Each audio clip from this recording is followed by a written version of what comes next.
Okay.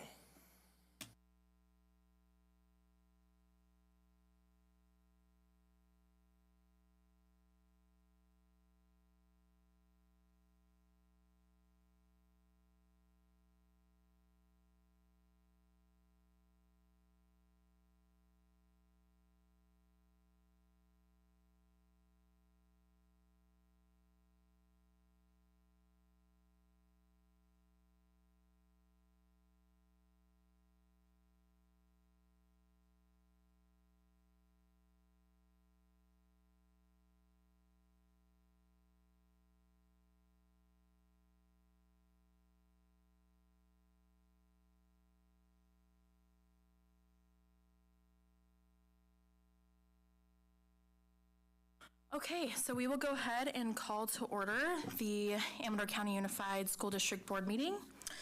Are there any public comments on closed session? No?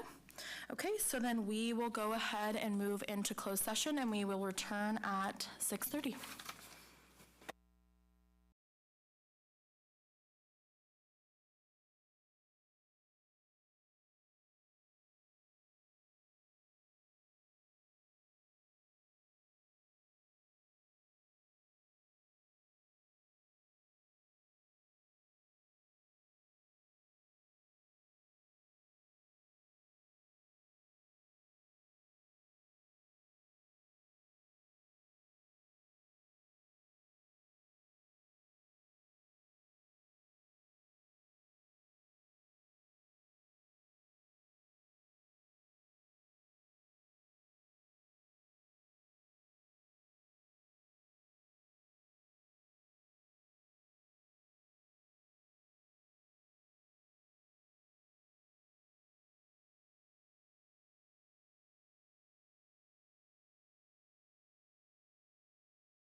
Wrong one.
We're going to take just a quick break and then we jump right in. These are also very beautiful flowers.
Okay, we are going to go ahead and reconvene to open session.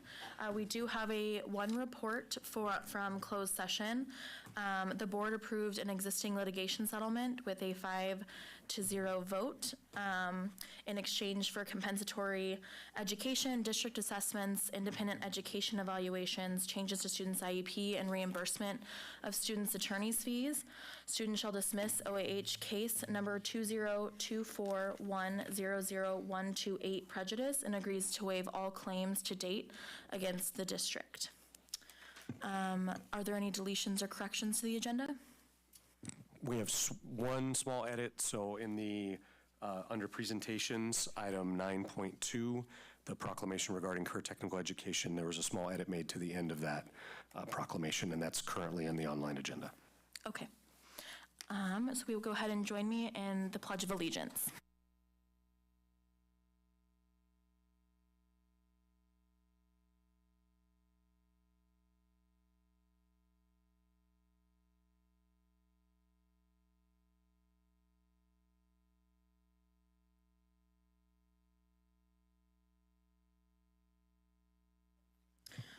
Okay, so we are going to go ahead and move on to presentations and recognitions.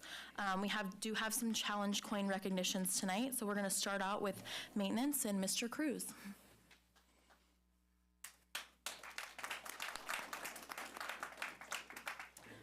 Good evening, Board, Superintendent Critchfield, and cabinet members, community members. Welcome tonight. Tonight, I want to present to you actually 4 maintenance guys. 3 of them are here tonight. One of them just finished unplugging the kitchen drain at Amador High School. So otherwise, he would have been here if he had enough time to go home and get cleaned up. So I like to bring up Charles Foyles, Dennis Nelson, and Randy Dimbraven.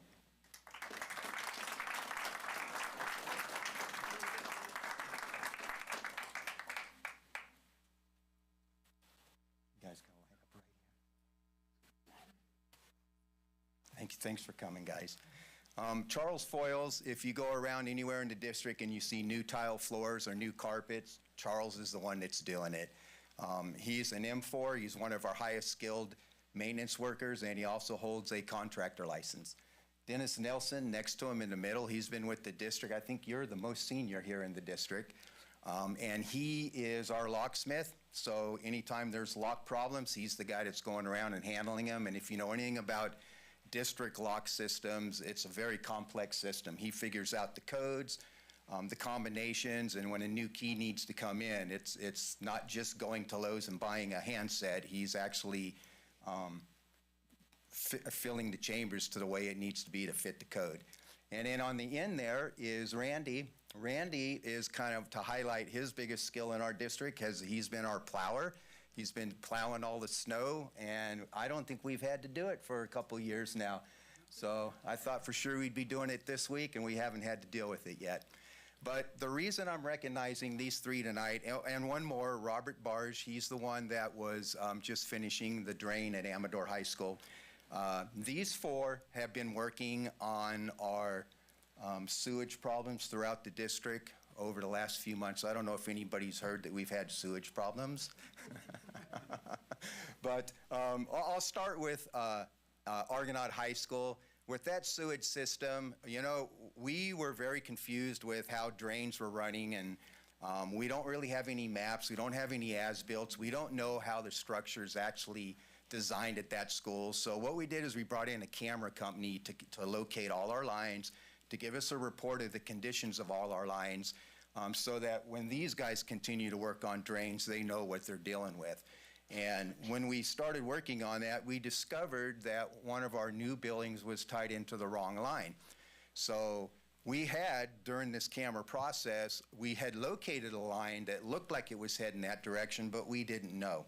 So I called Charles and Dennis into my office. We sat down, we looked at the information that we had, and said, hey, can you guys figure out where this mysterious line's going? It's heading up towards there somewhere, we just don't know where.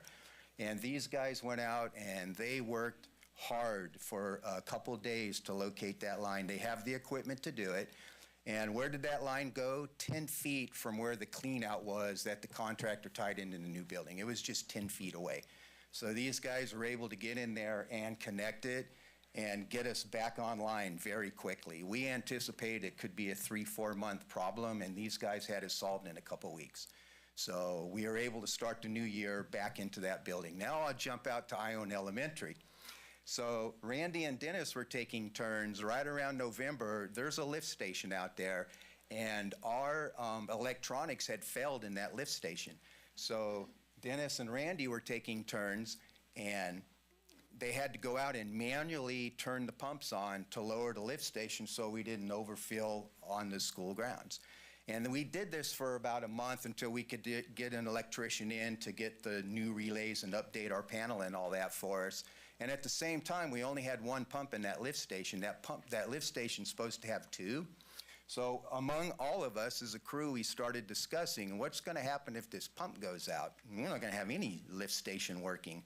So we decided to take one pump that was sitting on a bench that somebody had pulled out years ago, and we got that one rebuilt and had it ready to go. And sure enough, December, right around December, the pump that was in the lift station did fail.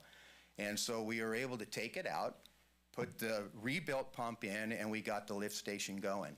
And then we started having problems again, and we couldn't figure out why. But Dennis brought up a good point in the fact that, you know, when we manually lowered this, it took like 20, 30 minutes to empty this system. And with this new pump, it's emptied in like 3 minutes. So we called the pump company and we tried to figure out what's going on here. It just seems like this pump's putting out way too much pressure. And no, it's built according to specs. It's built to original specs, and you guys should be okay. So we got with the local water agency to kind of consult with them what we're dealing with, and we found out that that line originally was a pressure line, that the lift station did originally put out 250 gallons a minute and pumped it out to the street, but later on those pumps were worn out. They were only putting out 100 gallons a minute, and when we put the new pump in, well, a new contractor had put a new building there and tied into that system. We couldn't have a new building tied on that system at 250 gallons a minute. So we leaked spillage onto the ground out there. We blew a cap off on the clean out, and these guys are out there dealing with that for a few weeks. And they were able to run a new line to the proper side of the lift station, get the old line closed and sealed up so that it would become a pressure line again, and that problem was solved. So, and it's these guys right here that work really hard and know how to use the equipment and make sure that our schools are up and going. And I know sometimes it's frustrating that things aren't fixed right away. We think of a toilet at home that's clogged. Why can't we just get that unclogged and get back to business? And here, these guys are really dealing with old and obsolete infrastructure. So these guys are like, if you see the city guys or the county guys or any, I would match these guys to that skill with any of them because they've got the experience and they know how to keep us online and keep us going. So I called them up tonight to recognize them, to give them their coins. And Charlie, thank you for all your service.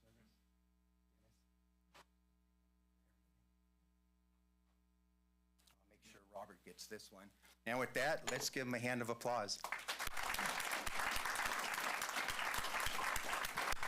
Thank you.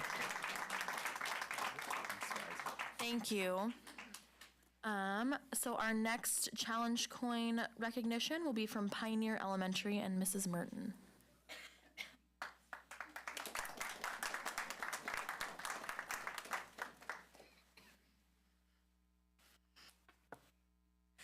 Good evening, members of the school board, interim superintendent Critchfield, members of cabinet, and community members. My name is Danae Merton, and I am the new principal at Pioneer Elementary School.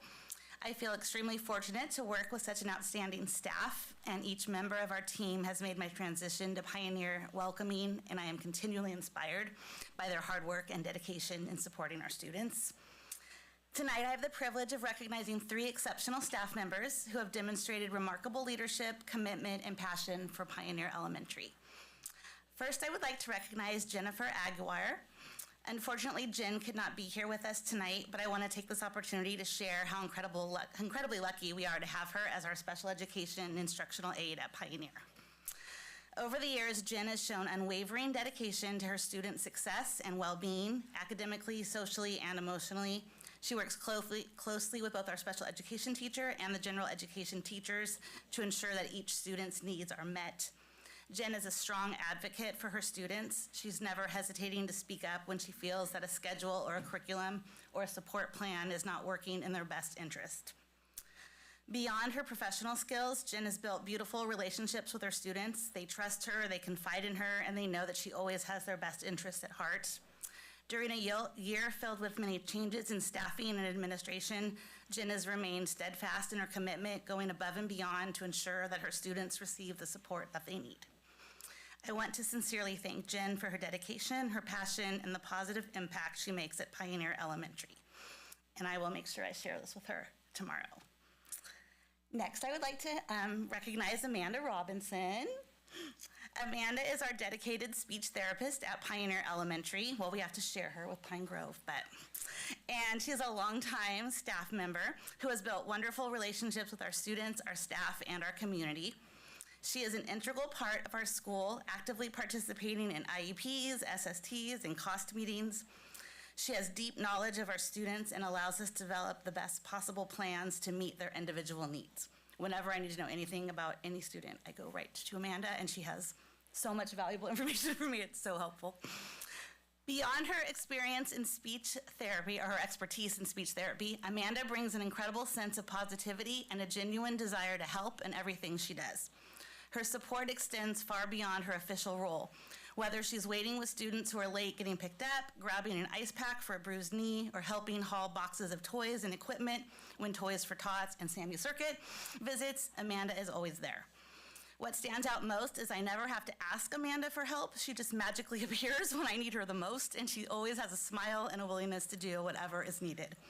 The Pioneer community is truly fortunate to have you, Amanda, and it is my honor to recognize you here tonight.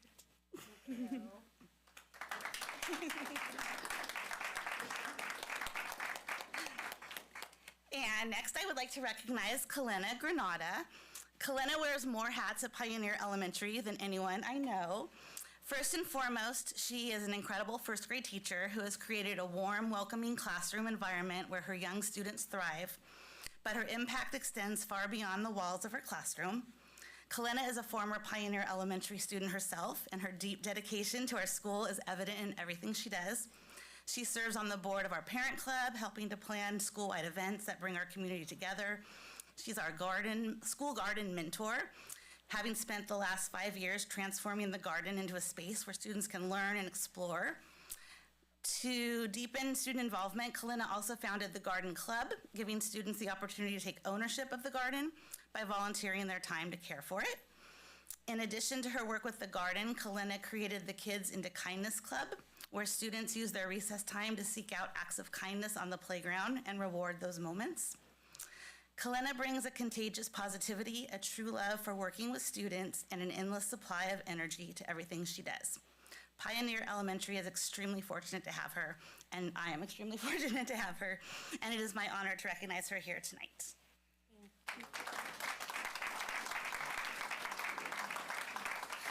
Thank you for the opportunity to share my amazing staff. Thank you.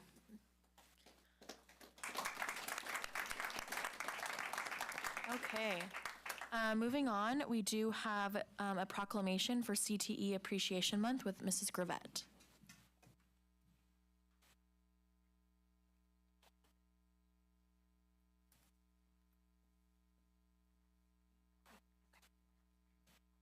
Good evening, Board. With your permission, I'll go ahead and read the proclamation. Yes, please. Okay. CTE Month.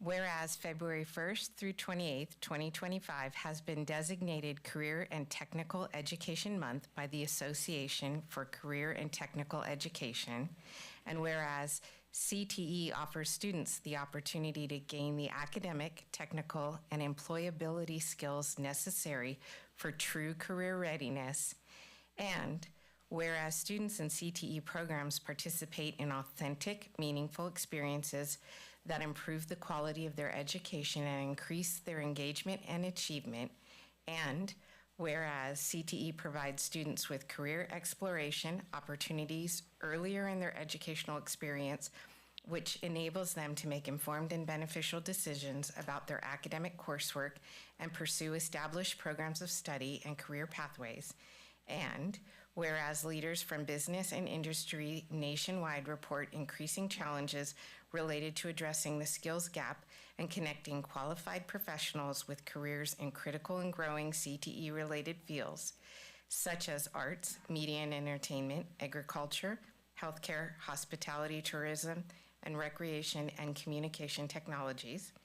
Whereas CTE prepares students for these and other fulfilling careers by offering integrated programs of study that link secondary and post-secondary education and lead to the attainment of industry-recognized credentials.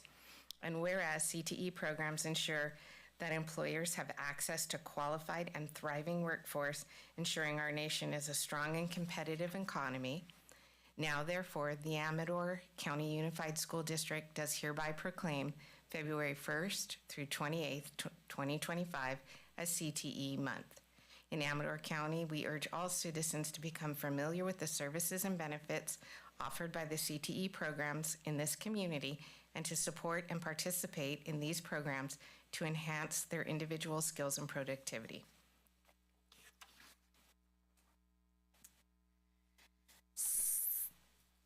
Do you need to approve that? Okay. Okay, so we will go ahead and do a roll call vote to approve the CTE proclamation. I need a motion.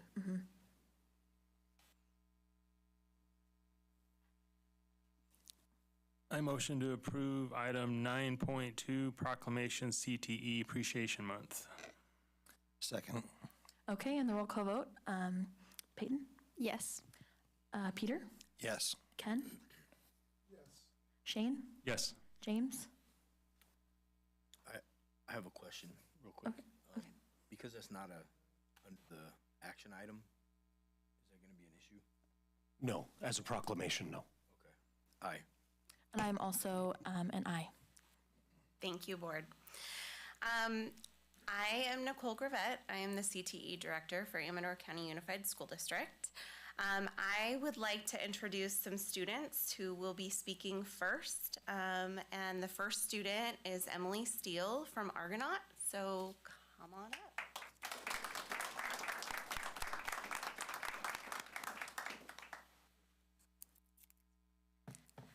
Hello, Amador County School Board.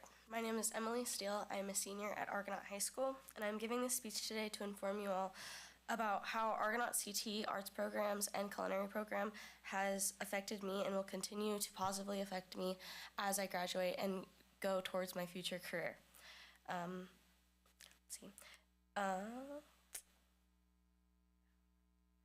For me personally, as someone who wants to become a pre-primary teacher or educator, being in Miss Davidson's Studio Art 1, 2, and 3 class throughout my high school education has given me the opportunities to be able to create my own lesson plans for my future students and allows me to make my own branding for when I want to open up my own Head Start, and also allows me to create homemade crafts for the students in my classroom as well.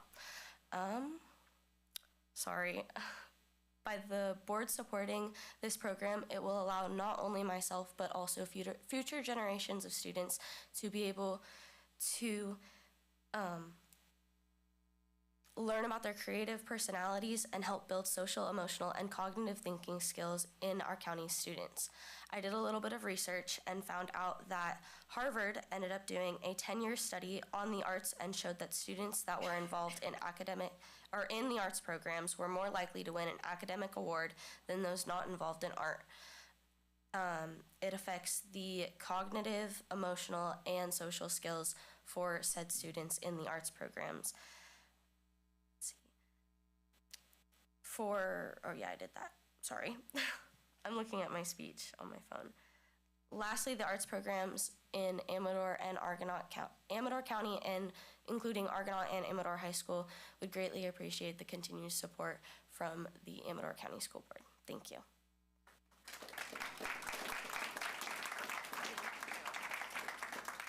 Thank you.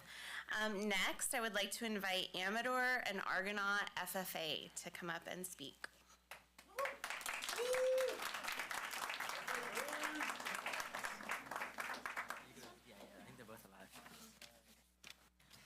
Good evening.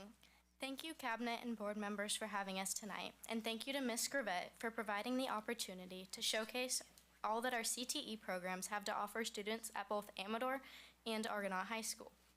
First, we would like to introduce our FFA officers that were able to join us tonight. My name is Taylor Tollett, and I am the president of the Sutter Creek FFA chapter. My name is Joaquin Porto, and I am the vice president. My name is Emma Peterson, and I'm the reporter. My name is Cohen Kell, and I am the chapter secretary. My name is Cole Porto, and I am the chapter treasurer. My name is Garrett Wunschel, and I am the chapter sentinel. Now on Argonaut side, my name is Drake Miller, and I am serving as Argonaut FFA's chapter president. My name is Holly Withrow, and I am serving as our vice president. My name is Barrett Haugus, and I'm serving as our chapter treasurer. My name is Luca Downey, and I'm serving as our chapter sentinel. I'm sure most of you guys know what FFA is and some of the things that we are able to participate in, but we would like to expand on some of those opportunities and give you a glimpse of some of the events that prepare us for our future events.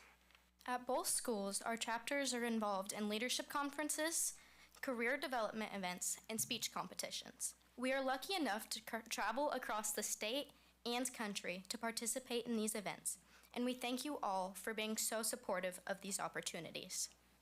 The event that is most impactful, in my opinion, is the speaking contests. I think this because it gets our members ready for the future so they can speak in front of crowds and not be nervous speaking to individuals. There are a lot of different types of contests to participate in that touch all different aspects of speaking. Throughout my 4 years, I have been able to get much better at public speaking and get way more comfortable in front of crowds. Within FFA, there are a lot of presentations and events that also require speaking into groups of people besides the individual speaking contests. At both schools, At Amador, one thing that I have enjoyed doing is our annual Ag Day. During Ag Day, students from Sutter Creek Elementary come over and participate in small workshops.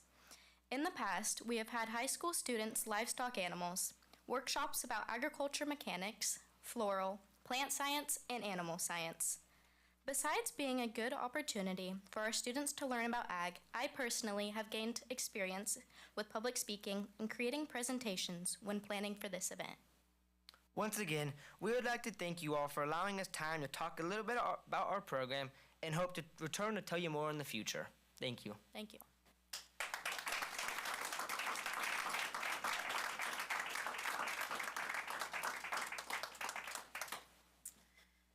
Thank you so much to the students who spoke. That's not easy.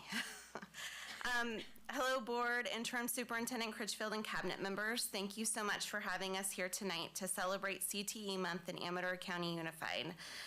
Thank you, Patty Horn, for presenting the proclamation to certify our county's continued commitment to our CTE programs. Just some quick highlights for you all about the different programs we have here at each of our 3 high schools. Currently, we have a combination of 5 different industry sectors represented at each of the 3 schools. The sectors represented are arts, media, and entertainment, agriculture, hospitality and tourism, information and communications technology, and health science and medical technology. Within these sectors, we have 14 different pathways. At Amador, we offer 23 different courses, and at Argonaut, we offer 24 different courses. At Independence, we offer 4 different courses. These 51 courses have an enrollment of over 2,000. This means that students are taking multiple CTE courses within their academic year. There are no words to express how important these courses are to our students. Our CTE teachers are irreplaceable.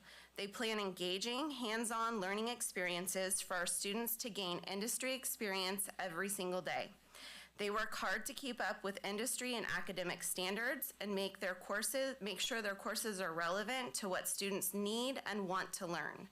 I recently had the opportunity to attend a CTE summit, and the keynote speaker talked about the importance of competitive advantage, making sure that our classes have 3 components that allow for our students to have that competitive advantage, which is necessary in today's workforce. The elements are robust academic knowledge, technical competency, and professional skills. I cannot think of one of our CTE courses and our instructors that doesn't strive to incorporate every one of these 3 skills. Our teachers deserve all the kudos for continuing to strive for absolute excellence and making sure that our students who graduate as pathway completers in our district have that competitive advantage to be able to compete in today's world. Thank you for taking the time to honor these extremely important programs within our school district and the students, faculty, and community members that continue to make them a priority.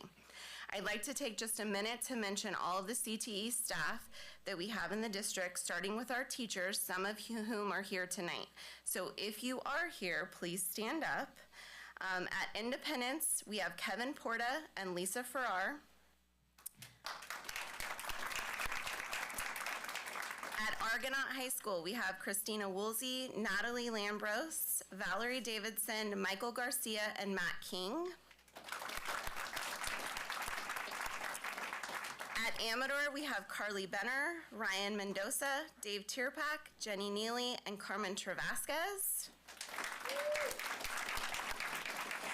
And at both Amador and Argonaut, we have Katie Varney, Nick John, and Jacob Geedy. I'd like to recognize our esports coaches, Carmen Travasquez, Justin Maciel, and Greg Barnes. Our college, career, and guidance counselors, Clarissa Bellotti, Tanya O'Jean, Sarah Yonan, Kelly Thompson, Laura Eichman, Jennifer Putnam, and Susie Reynolds, and Lori Martinez. Our supportive administrators, Matt Medellin, Kelly Hunkins, Jonathan Murray, Caleb Cagle, Alex Traverna, and newly added Diana Griffin, because we have added 2 adult education certificate programs with CMA and assisting phlebotomy. So give them a hand, that's awesome. And we couldn't do it without our fiscal analyst in the Educational Services Department, Terry McCrory. Thank you all for allowing us to recognize the tremendous impact that these courses have and continue to have on our students. Tonight we have some baskets for each of you that FFA students are going to come up and bring up. They include samplings from our 5 different sectors in all 3 high schools. They include a calendar month from Miss Davidson's studio arts classes. They include pastries from both Ms. Travasquez and Mr. Garcia's culinary programs at Amador and Argonaut. Seed packets with art from Ms. Farrar's arts media course at Independence. Candles from Miss Neely's ceramics class at Amador. Scones made from sourdough starters from Miss Benner's Ag Soil Chem at Amador. An Amador emblem from Mr. Mendoza's Ag Welding class. And first aid kits from Miss Varney's medical classes at Amador and Argonaut. And lastly, flowers that were on the podiums from Miss Woolsey and Miss Lambros Ag floral classes at Argonaut. And that concludes our presentation. Not so fast. Not so fast. There's one more thing before we applaud. She's not going to say it. So the Association of California School Administrators throughout the entire state is split up into regions, and this year the Region 7 CTE Director of the Year is Nikki Gravett.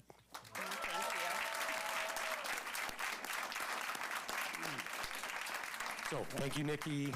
Students, you were awesome. Teachers, thanks for being here. Just fantastic to see everything going on with our CTE programs. I see we have board members already digging into the cookies, so that's awesome. Yes, thank you all for being here. That was great. Speaking, all this stuff is so beautiful and nice. So love the work you're doing, teachers. You guys put in so much extra work, and it's fabulous and much appreciated. I'm going to have them stand right up there just to take a quick picture. Yes, go for it.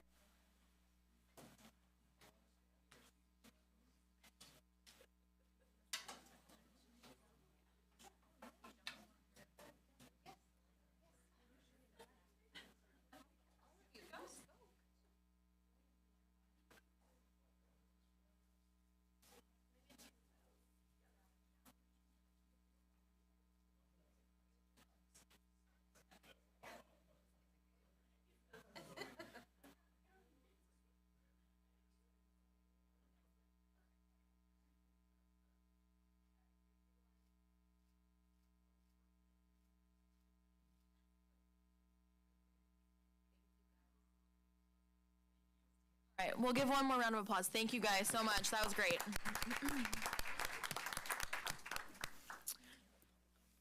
Okay.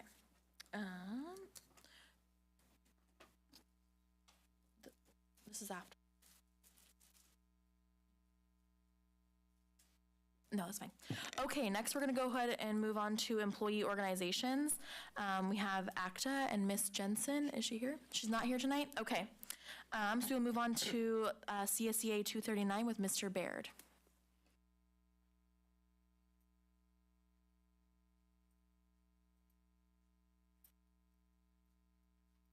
Hello again, board and Mr. Critchfield and cabinet and community members. Thanks for coming. I just want to take a quick second. I know I did a little bit of whining last time. I want to be more positive this time. I just want everybody and all of the classified members to know that between myself, our other e-board members, and this cabinet over here, we're working hard to make everything work out for everybody. Like, I know it's tough. A lot of people are upset, but we're in there working hard.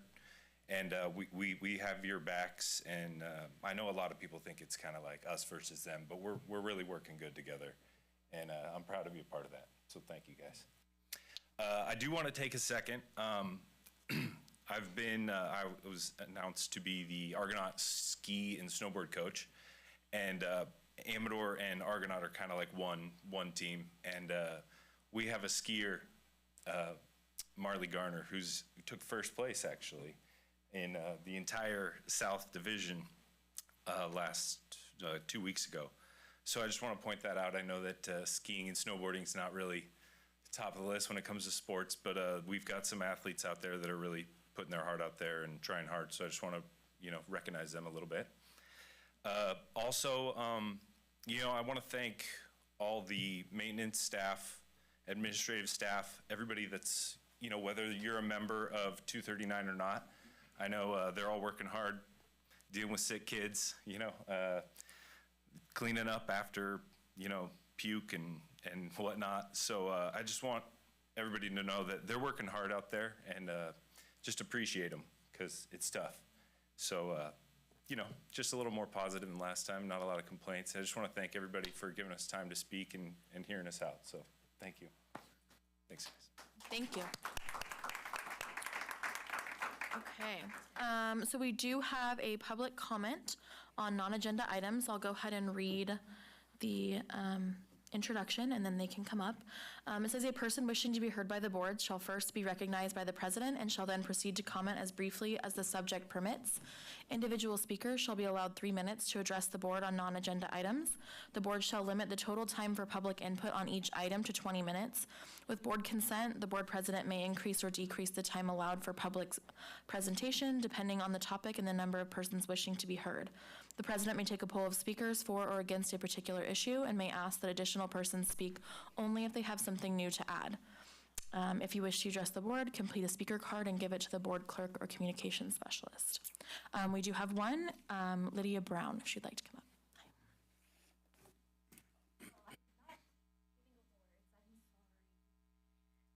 Thank you so much. I have 3 minutes, right? Okay, so let me try to make this swift and it's starting. I want to start with what I wrote to teachers and staff and educators. In Ione, we have a need. We have a need for more staff, more teachers. I have a child, I have a few children. I have 5, and we are a neurodivergent family. And we are having a hard time getting resources for that. Let me look at my notes, okay. Actually, I'm gonna start with what's being, that's too long. I'm just gonna read. Teachers and aides, I have had the pleasure of meeting and knowing so many members in our rural community that have devoted their careers to be in our classrooms and teach our children. I've seen parents in our community rise during staffing challenges and become aides to help assist our district while facing these shortages. I was touched to see retired teachers and former staff come back to the classroom so their students do not have to have a substitute teacher all year. As parent to 5 children, I do what I can to help with a toddler in tow. I wish I could do more and be in the trenches with you. I see you, and I appreciate you. Your struggles are not your own. I feel them in my own home through my children. I feel your struggle when I am in IEP meetings with administrators, as I advocate for my son requesting obtainable goals, speech services, evaluations. The shortage is very present. As well as lack of respect for parents and teachers. I'm not saying this to say anything negative about the district or any administrator. I will not mention names, but I am a very transparent person. An FBA assessment for my child with autism and cognitive delays with a history of behavioral challenges in the classroom shouldn't be a struggle to obtain. I was even reprimanded by an administrator for my son's behavior when I have continuously asked staff to please inform me of behaviors so I can document them and be aware. I believe I was reprimanded because of my advocacy for my son. CPS was even called by administration, and my neurodivergent children were interviewed by CPS without my knowledge. It was also after CPS was called that I was reprimanded for Aaron's behavior because he was hitting a backpack on a desk. I was told violent behavior is not allowed at this school. Meanwhile, a few weeks later, my son is in the office with a black eye from another student. I felt so disrespected. I'm a very strong person in who I am. and having home security cameras on 24/7 and documentation provides me the insurance. I do not believe CPS was called on my family as retaliation from administrators that have, oh, sorry, I lost. Your 3 minutes is up. Oh, We can go for a vote. Just a minute. I would like to request more time for the public comment. Does that need a second? I'll second it. Or How much more time do you think you need? I will just finish this, but I'm going to finish this and I will try to hurry. Okay. Hold on one second. So I move to, do I motion that, right? Motion it, give her 2 minutes. I'd like to make a motion to allow the public speaker some more time to finish her public comment, please. Thank you so much. I'll second. Roll call vote, Ms. Yes, sorry. Yes. Yes. Mr. Yale? Yes. Mr. Farrar? Yes. Mr. Crow? Yes. Mr. Marzano? Aye. I'm also an aye. So go ahead and finish your comment, ma'am. Thank you. I do not believe CPS was called on my family as retaliation from administration. It is very common for CPS to be called on families that have children with special needs. I believe it was an oversight that could have been handled differently. However, social services did treat my family with dignity and conducted a thorough investigation in which we are thankful. They are working to provide my daughter with paid horse therapy for 6 months. Currently, my child is not receiving speech services and was not receiving those services in the beginning of the school year as well. We have a lot to make up. I'm a very neutral person and I tend not to hold on to grudges. This is not a smear campaign towards the district, but a legitimate need for understanding and transparency, so we can get to the root of the issues within our district and solve them. The majority of the complaints that I am hearing from teachers in our community is there is a lack of respect from the district, and it's just not lucrative to come to a rural community when the pay is low. Mostly respect. This affects my family as I am requesting more services for my child, and the only teachers around are forced to do more work, contributing to burnout, and I fear eventually they will leave too. What do I do? I'm struggling with this because how can I support teachers and their children when we have these challenges? Do I just allow my son to fall behind and struggle with neurotypical goals that he cannot meet? Do I have his SPED teacher take on more workload when she herself needs a personal aid? She did not tell me this, but I watch. We have blended classrooms, 4th and 5th grades, with 28 students and not one aide to assist our teacher. The teachers we have left are carrying more weight than any district I have encountered. My question is, as a parent and community member, what can we do to help you? What can we do to draw in more educators? Do you feel valued? What can the district do to support our educators?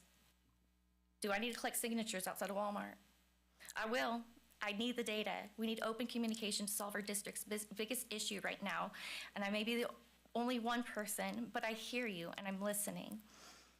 I don't know if I have more time, but this is West End Special Education Organization recommendations when the push-in module was put in, and we have preliminary overarching themes from 2022 done in the spring, and these are what the teachers put in, and their predictions are correct. Okay, thank you so much for your comment. We appreciate it. Okay, we do have another speaker, Mr. Garcia. Cabinet, Mr. Critchfield, board. So I'm speaking, actually, she kind of inspired me to speak. My son isn't in the district currently right now. My son's name is Grayson Garcia. He's currently at Point Quest. We had to pull him from the district semester time. Just wasn't really working out at Plymouth, unfortunately. I'm here to talk about, I have yet to hear really anything further since then about the program over there. While my son doesn't go there anymore, it'd be nice to hear an update on how that program is doing in the future. I mean, SPED in general. That would be nice to hear. And then also in my professional capacity, I'm the culinary teacher at Argonaut, and I would just hope that in the future, I love having special needs children in my classroom. It's nice to be able to get them involved with everything else as a parent. of a child with special needs. I just would appreciate it when students are put into my classroom that the resources are there for them. I shouldn't have a student in a wheelchair and not have a table that I can lift up and down. That should be handled way before it comes to my classroom. So there's things like that that I think really need to be addressed, and honestly, I'm not in the position to address those. I do my best with these children. I think they're doing a great job. But it would be nice if some of these things were thought of prior to students being put into these classrooms. Because I want to be inclusive, and I try to find ways to be inclusive. And there are ways that we can be more inclusive with these students, and they can do things. We need some of the equipment.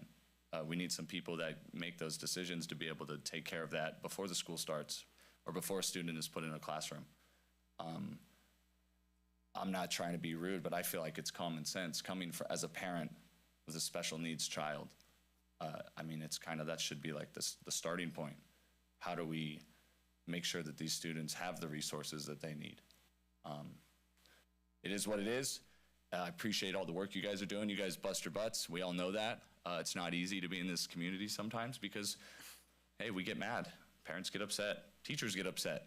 Board members, cabinet, everybody gets upset. I totally get that. And it's nice to see that we're having some real open dialogue. So I just wanted to bring that to you guys so maybe we can get some more change made. Thank you. Okay, was there anybody else that wanted to give public comment on non-agenda items that didn't want to fill out a speaker card? Okay, we will go ahead and move on to our consent agenda. Let's see, any questions? We will start with, any questions on the consent agenda? Comments?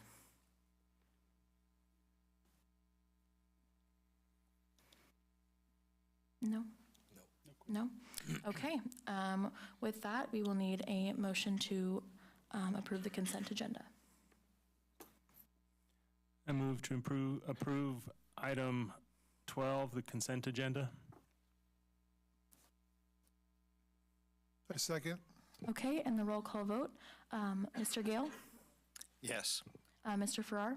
Yes. Mr. Crow? Yes. Mr. Marzano? Aye. And I am also an aye. Okay, so we will go ahead and move on to item 13, communications. Doesn't look like we have any. Moving on to our action items. Number 1 is the public hearing for extended school year with Dr. Hedegaard.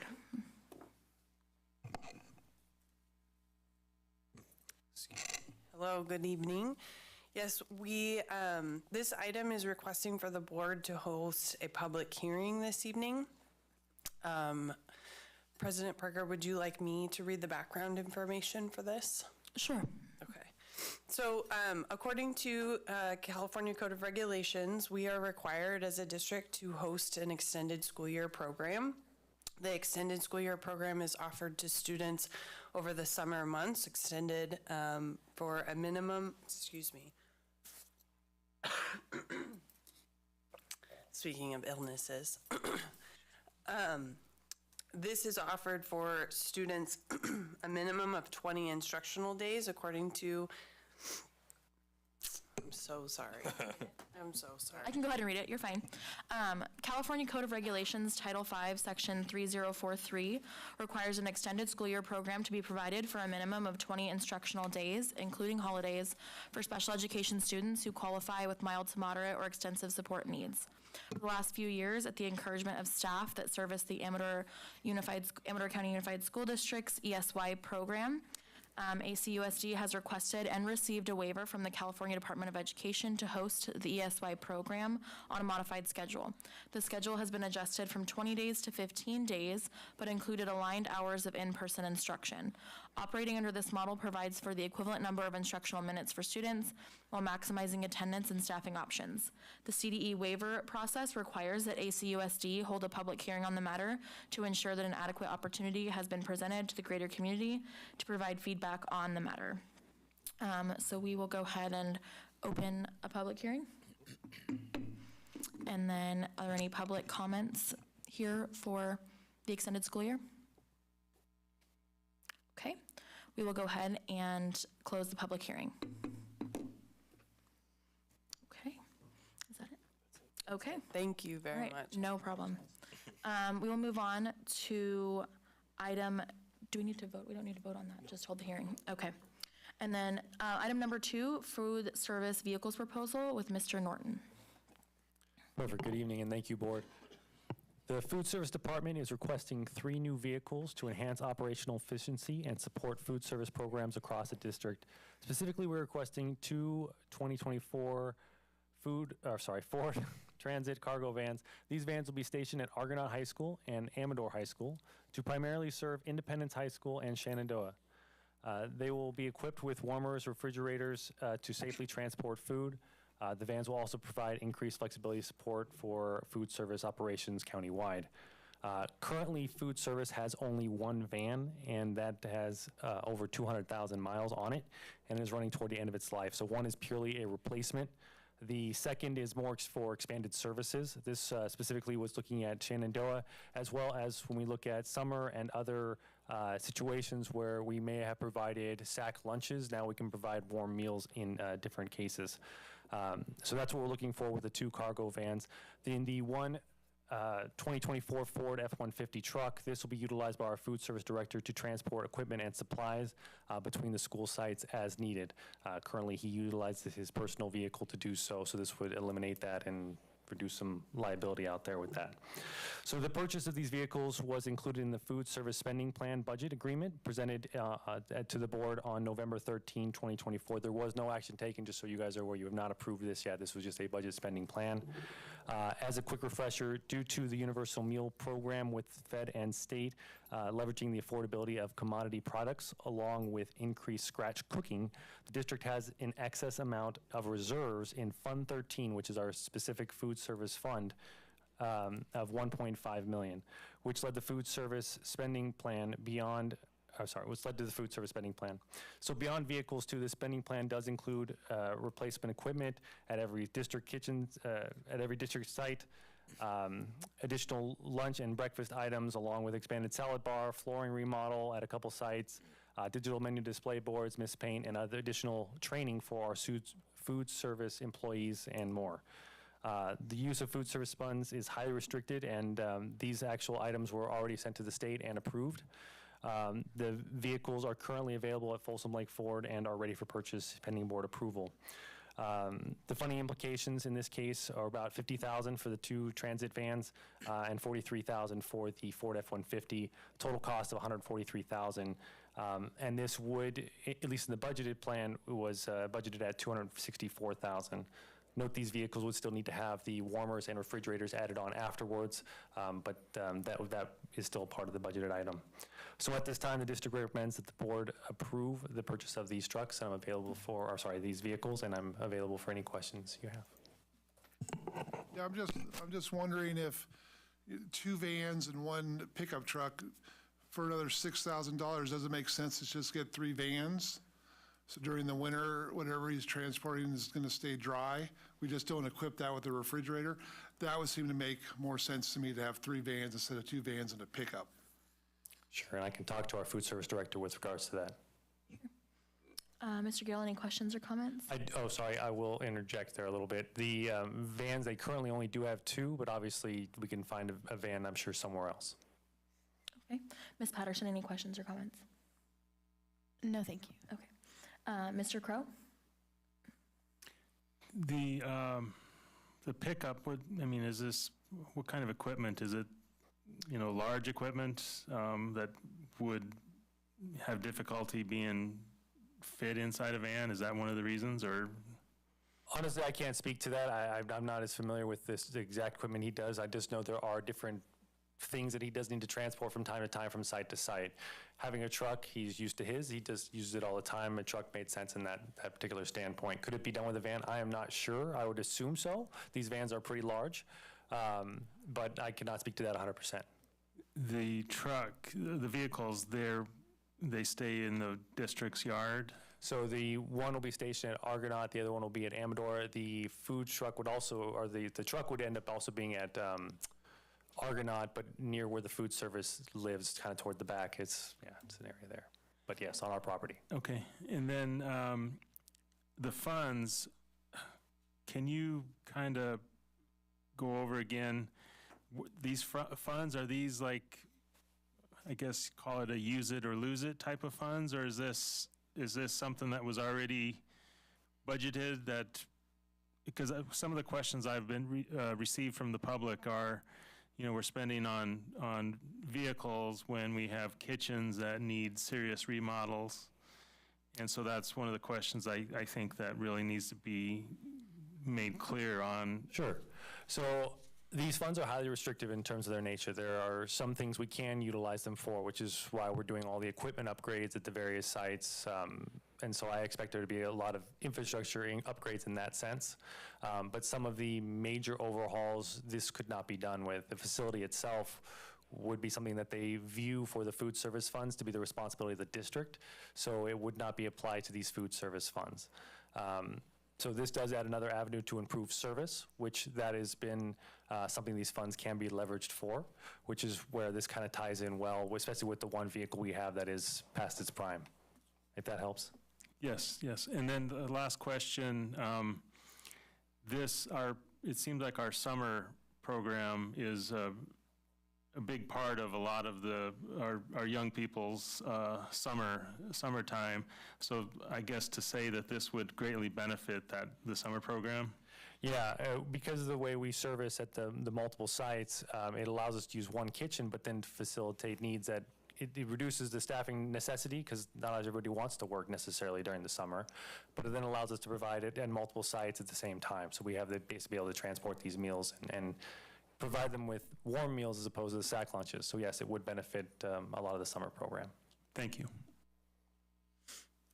Okay, Mr. Marzano? With what you've just currently discussed, really solidifies my in agreement to the vans equipped with the items that you said you were going to equip them with.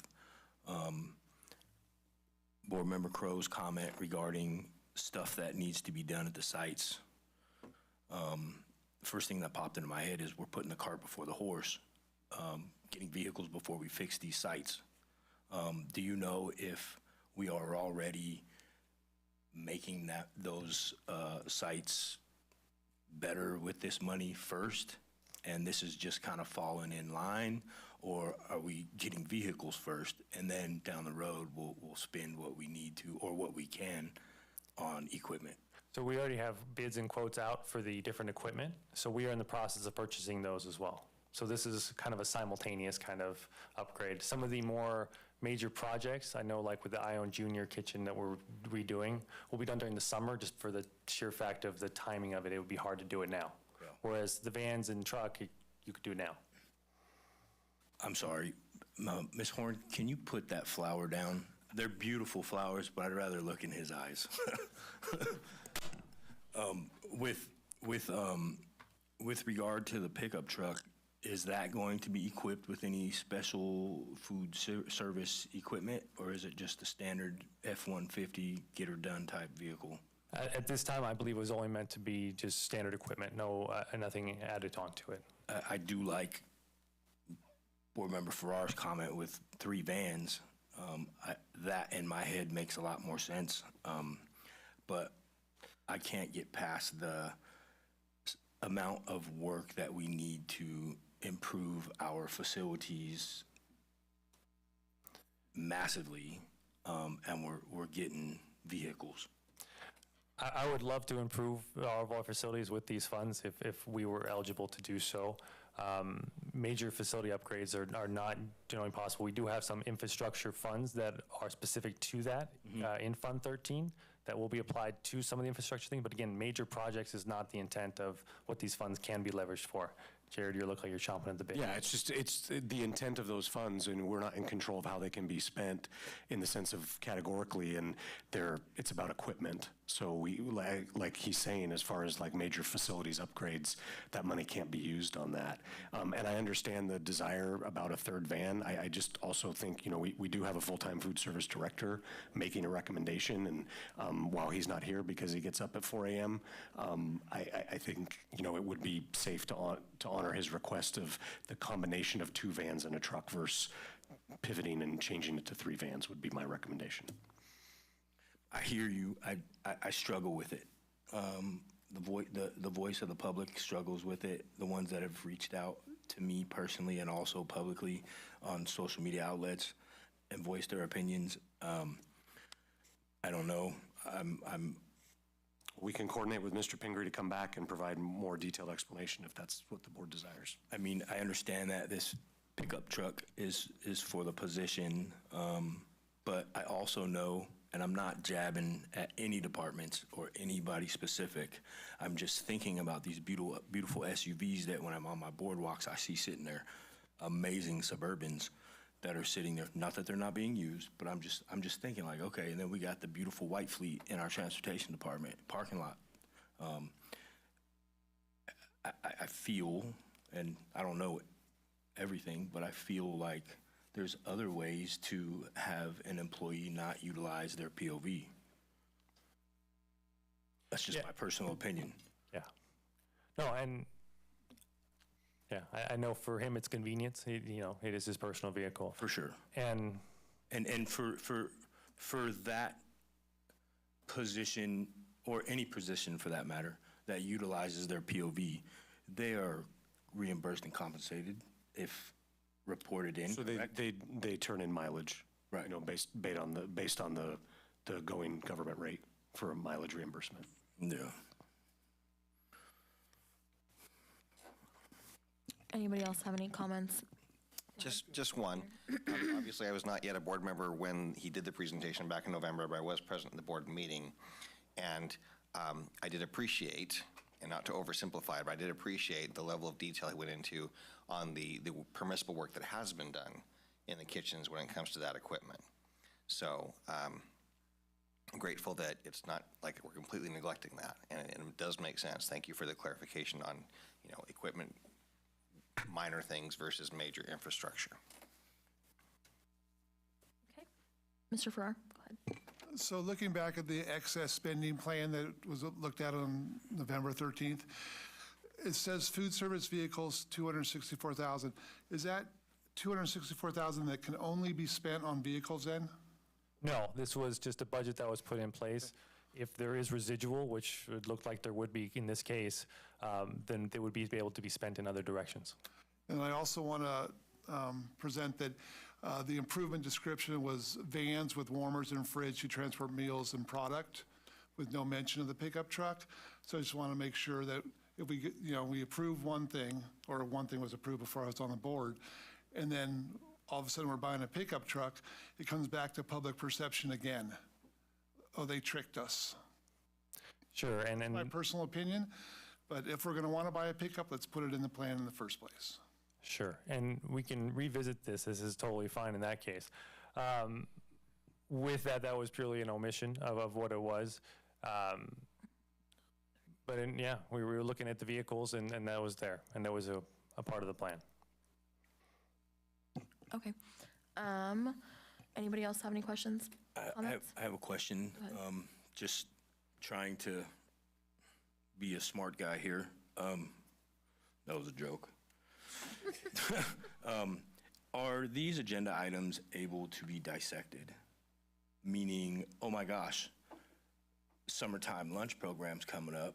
We do need these vans. Can we just roger that with the vans, and you bring back a better description regarding the pickup truck? I don't know. Yes. Okay. Yes. If a board member wants to make a motion, they can amend the item to only approve the 2 vans if that's what the board. Does this agenda item include the fees to have this retrofitted to the equipment that it's not? So we'll be receiving another. Well, that one probably wouldn't be high enough to need to come to the board. Okay.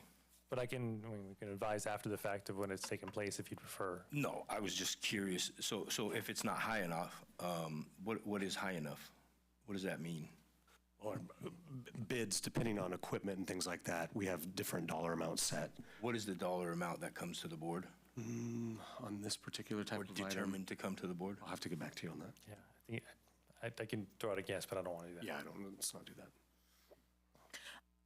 Really quickly, because I also have looked at the excess spending plan, it does list 3 food service vehicles for the $264,000. What were the retrofitting of the fridges and heaters included in that price on here? So that was already accounted for? Correct.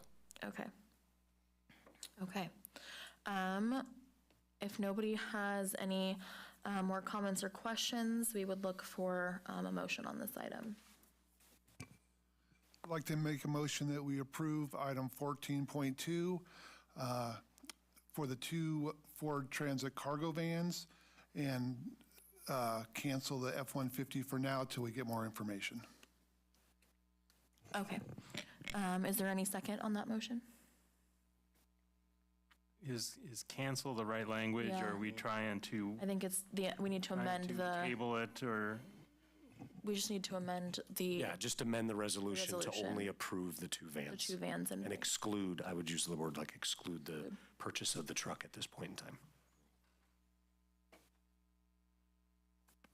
Okay, so I want to make the motion that we approve item 14.2 with the inclusion of the 2024 Ford Transit cargo vans, 2 of them, and we exclude the 2024 F-150 at this time.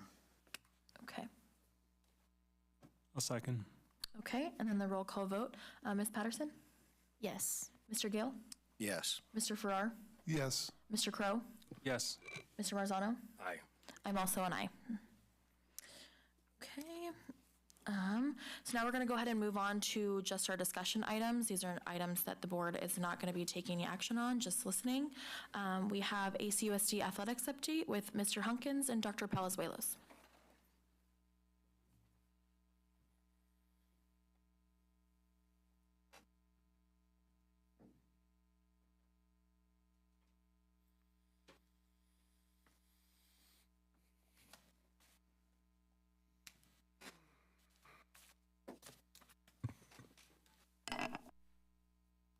All right, good evening, trustees, cabinet, members of the community.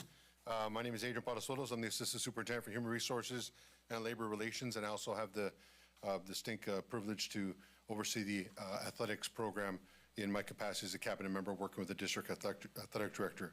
With me tonight is Scott Hunkins, our District Athletic Director, and we're going to walk you through a presentation that was put together to give you an overview and, more importantly, an update regarding athletics in our county unified school district.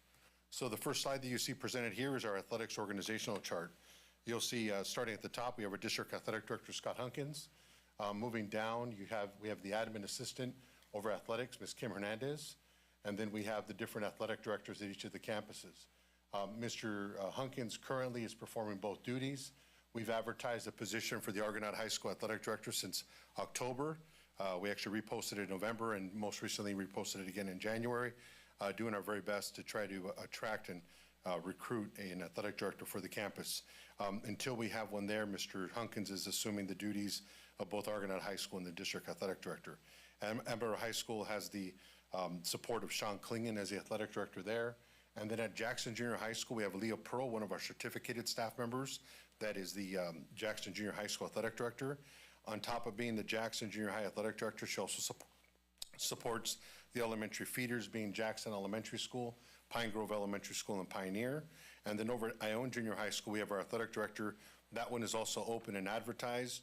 And thankfully, our vice principal, Mr. Darrell Lee, is our acting athletic director over there. And that particular position also supports our elementary feeders, Ione Elementary School, Plymouth Elementary School, and Southern Creek Elementary. To give you an idea of how duties are segregated, or more importantly, where their duties and responsibilities are for our District Athletic Director and Site Athletic Director, I'll start first with the on the right side, our Site Athletic Directors. Our Site Athletic Directors are managing athletic events at their particular school. They work at a school level. They typically report to our school principals. They implement and adapt policies to fit the specific school's needs. They handle the budget for their specific school's athletic programs. They're supervising coaches and athletic staff at their school, and they're focusing on compliance at the school level, often reporting to the district athletic director. One of the pieces that's not in this presentation, but I'll tell you, it gives a whole different layer. The junior high athletic directors and their responsibilities are very different than a high school athletic director. When you have a CIF member school, which both of our high schools are, there are specific things that our athletic directors at the high school level are doing to ensure that we remain in compliance. We'll talk a little bit about one of the pieces around officiating in a later slide. On the district athletic director side, the district athletic director oversees athletic programs across our multiple schools within the district. They work with across all schools. They report to a cabinet member. They're in the process in developing district-wide athletic standards, policies, and procedures, managing the overall athletic budget for the entire district, supervising the athletic directors and overseeing the hiring of coaches district-wide, and ensuring district-wide compliance with our state and national athletic regulations. At this time, I'm going to turn it over to Mr. Hunkins for the next slides. And you got it there? So the next slide, oh, by the way, thank you, board members. The next slide is just some of the stuff we've done this school year as far as hiring coaches, 23-24 school year compared to the 24-25 school year. We recently tried to streamline the hiring process. There's a lot of compliance to get an employee who can coach our students, not only paid coaches, but volunteer coaches. And managing that and getting the coaches in the right direction is sometimes a full-time job. So that's what we're at so far. We have on the right-hand side, we've expanded our hiring where we've tried to tier it so that volunteer coaches may not have the same training as a paid coach. And then people who just support the athletic program, maybe as chain gang or clock operators, don't have the same responsibilities in training as like a volunteer coach who's actually on the field with students. So we try to help that just to encourage more volunteers to be part of our program. Here's the total breakdown of students for the 24-25 school year as of the end of last month by school, and the number of students who have registered. We have a registration software called Home Campus. This is how we manage our entire athletic program. That's where students go to register. That's where coaches go to do their training. Athletic directors can use it as a scheduling tool. They use it to make sure athletes have all their paperwork turned in. They can use it to help transportation. They use it to help transportation schedule travel to games. It's just, and it's real time. So at 3:05, if a student turns in their last piece of paper, we can clear them, and the coach knows it at 3:06 so they can start practice that afternoon. So it's a very, very powerful tool. Just like all their technology now, there's an app for it, so coaches can pop their cell phone out and look on their phone and know exactly what's going on. They can know exactly what time the bus leaves for an athletic event. Game officials is a fun part of the job in that it's a challenge. We have different compliance rules based on the level. At the high school level, everything's driven by the CIF. We have to conform to their rules. We have to use the people who negotiate contracts with them, or the people we have to request officials through. They negotiate the price, and they negotiate everything about our working with them. At the junior high and elementary school level, it's volunteers. It's all volunteers, and 90% of our volunteers are students, high school students who take the time to help coach or officiate volleyball games or basketball games, whatever it may be. And using students, they have much more complicated schedules than a lot of us. And so trying to navigate that, it can be a challenge sometimes. And that goes down to 5th grade, where we use high school students from 5th grade through 8th grade basketball. We try not to use high school students by themselves. We try to pair them with an adult just to help calm the situation down if necessary. Sometimes it works, sometimes it doesn't work. We're at the beck and call of the availability of the officials. Officials showing up and meeting their obligation is sometimes a crapshoot. It happens at the high school level where we have officials who don't show up for games. And then we're scrambling. How do we make this work? So it can be a little bit of a challenge, and it's so just part of the job and something we all try to do. Next here's a little breakdown of the elementary school level athletics. On the left-hand column are the schools in our county who participate. The middle column is schools outside of our county, and they go from Calaveras County, some in Sacramento County, Tuolumne County. And then the far right is the sports offering by season. Going back to the first column, the Amador County schools, not necessarily every school offers all the sports. It's just is what the interest level is. If there's an interest for girls volleyball, we can have a team. If there's not, we try to pair that school with another school that might also have a smaller group of students want to participate. And that fluctuates from season to season, year to year. Here's the junior high, same sort of idea. The schools on the left are the Amador County schools, middle column are the schools outside of Amador County, and then basically the same sports offerings that we have at the elementary school we offer at the high school, or the junior high school. And here's the next couple of slides. I'm not going to read you every one of them because I think you guys have the information in front of you. This is just by the high school athletes, by sport, and then by both schools, Amador and Argonaut. And you can see they have the total number of students, how many all academics we have, and they sort of go by season. So here's football. I will take a moment to say this was the first year we offered girls flag football in our county. Both high schools offered a team. It was a hoot. It was one of those schools. It has the name flag football, but it only resembles football because that's what the ball they use. It is a wide open game. I don't know if you watched any ESPN where they show flag football.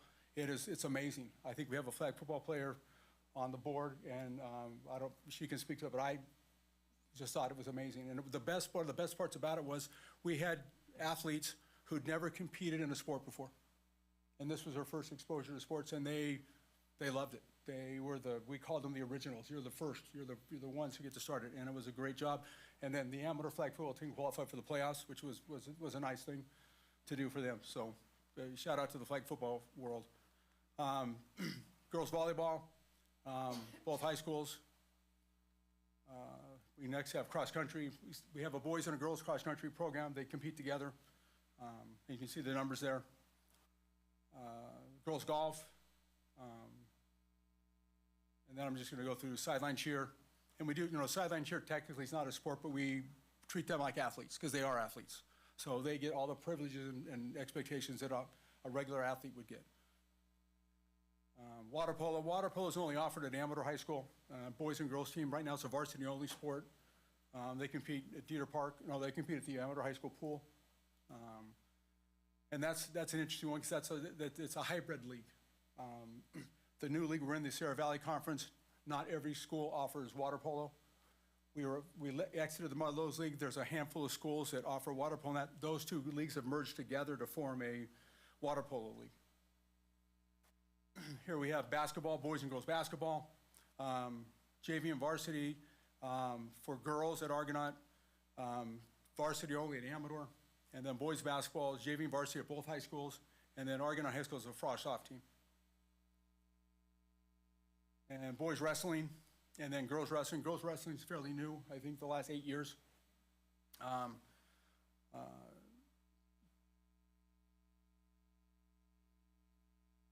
Soccer, boys and girls soccer, both schools have JV and varsity.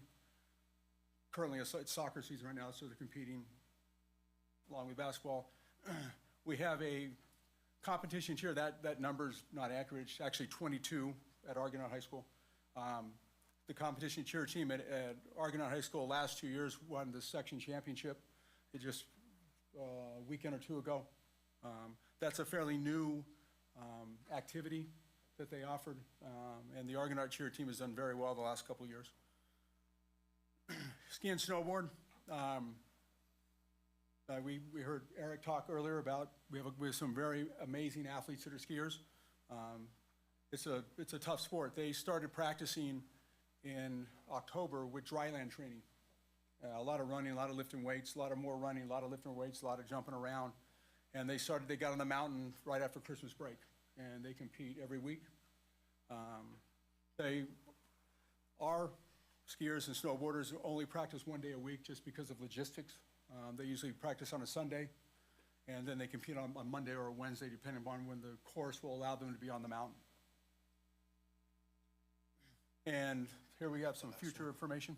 Absolutely. Thank you, Coach Hunkins. So the Vision Future for Athletics, so as of January 30th, when this was all assembled, at that time we had a total number of student athletes, high school, junior high school, and elementary at 943, and total number of coaches, both paid and volunteer, at 318. So we've got a lot of folks that are supporting our student athletes and the work that's happening at each of the schools. We know that there's program management work that still needs to take place, and it's something that's in process, planning, organizing, and making sure that we have coordination around the district for those district-wide athletic events, and ensuring that we have the standards and procedures and policies available to support that. Training and compliance is a big part, and that's largely one of the primary reasons that Coach Hunkins and the athletics works with the human resources. There is a lot of interaction between the two of us. From the moment someone expresses an interest in being a coach, we begin that process, starting with live scan, and then upon a successful live scan or background, then at that point we begin all the processes that go into place for bringing folks on. Training, just like our trustees that go through mandated training, our coaches go through mandated training. And it's something that we do through our platform. But on top of that, especially our CIF level coaches or high school level coaches are also conducting or completing training through the National Federation of High Schools and specific courseware and supports for that. So that compliance piece is very important. We want to make sure that we keep our eyes on that. Budget and resource is something that we're always mindful of and being aware of. Matter of fact, just today, our district athletic department made a purchase of soccer balls for soccer playoffs that are coming up to make sure that we have the appropriate and ready equipment that our officials are going to inspect upon arrival for a playoff contest, should we be able to host one. Communication across the system, including attending booster club meetings and connecting with our principals, and then being a contact for athletic appeals and complaints, and then the safety and oversight. There's a lot of the work that goes in by our athletic directors at the junior high, high school, and a district athletic director division, making sure that safety and security for our events is extremely important, and we do that. We're really appreciative of all the work that this board does to support athletics in Amador County Unified School District, and we appreciate your time to let us give you a brief update on where we are with athletics. Okay, thank you guys so much. Does anybody have any questions or comments for the presentation? One question I have, I know it's really tough to get referees. I've used to do referees, be a referee myself at times. You're hired. Well, I was going to say, if I could work it out, I would volunteer to come and referee. But one way I was wondering is, how do you advertise for referees? I mean, I still play in the old men's league, and I don't know if any of them are aware of anyone looking for refs. And, you know, I would highly recommend getting the word out more for trying to track down some refs and maybe even coaches, and just get it out there more so that we can get people on notice that, hey, we need help. That's a great suggestion, Trustee Crow. Matter of fact, I know that most recently Allen Junior High School really did a huge appeal to try to get to some of our community there using our Parent Square and other methods. But I'll work with Coach Hunkins and be able to better support our junior high athletic directors and how we can even tap into using our communication specialist, Haley, to get some things out on social media and maybe even go into the printed press, because bottom line is we know for some folks that'll be what it is. And we would, I'd like to offer an incentive if you've got any potential officials that can come our way, but we'd appreciate any word of mouth you can do with those folks, especially if they're still active, they love the game, they enjoy the game. We could definitely use it. And I'll tell you, one of the pinch points right now with boys basketball being right now in this particular season, we know that basketball's in season, right? If Peyton wasn't here, she'd be on a ball, she'd be on a court getting ready for a game. And so that's been part of the challenge. In the fall, there was a little more availability of some of our youth or high school age coaches, and as the season transitioned to their season, we got into that pinch point. But I appreciate the suggestion, and we're gonna get something going on that. Please. Well, along those same lines, we've had discussions with the junior high athletic directors about doing an officials clinic, and starting maybe April when basketball season's over, and then girls volleyball is currently just starting, and it ends about end of March, where we sort of do that advertising where we might find old guy basketball players who want to come in, or old person volleyball players who want to come in and help out. And because we're always looking for different ways to get people on board. So, and we have a couple of our coaches, and then there are a couple community members who are currently officials. And we resource them as training. They can put them on the court, and we could even use it for some of our high school kids, because some of our high school kids also officiate amateur youth basketball on Saturdays, and sort of hopefully like a win-win for the whole community. So, I need to add that I play with the old guy basketball league. I'm not one of them in my mind. So, and some of the incentives might be just having a bag of ice and a warm pack on some of these. It might not take too much. Thank you, Trustee Crow. Okay, does anybody else have any questions or comments? Okay, thank you very much. Thank you. Thank you, trustees. Okay, so we are going to go ahead and move on to our next discussion item, the mid-year LCAP report with Mrs. Horn.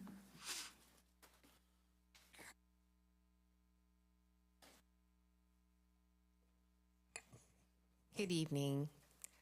All right, last time we talked about the CASP report, and I told you I was coming back to explain to you about LCAP. So LCAP is back. Here we are. Just to remind you, LCAP, because we love our acronyms, stands for Local Control Accountability Plan. So over the year, you'll hear things about the LCFF or LCSF funding. That's the Local Control Funding Formula. That's how the money comes in, and the LCAP is how we intend to spend it. Good so far? All right.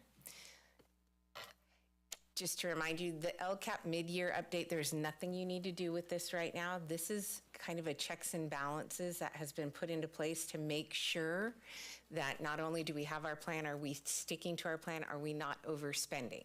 So we're halfway through the year. If we have burned through the entire budget, that could be an issue. So this is just a way to make sure that we take stock midway through and see where we are. On the very bottom, that link is to the 3-year LCAP plan that the board approved last spring. So that's from 24 to 27. That's our 3-year LCAP plan.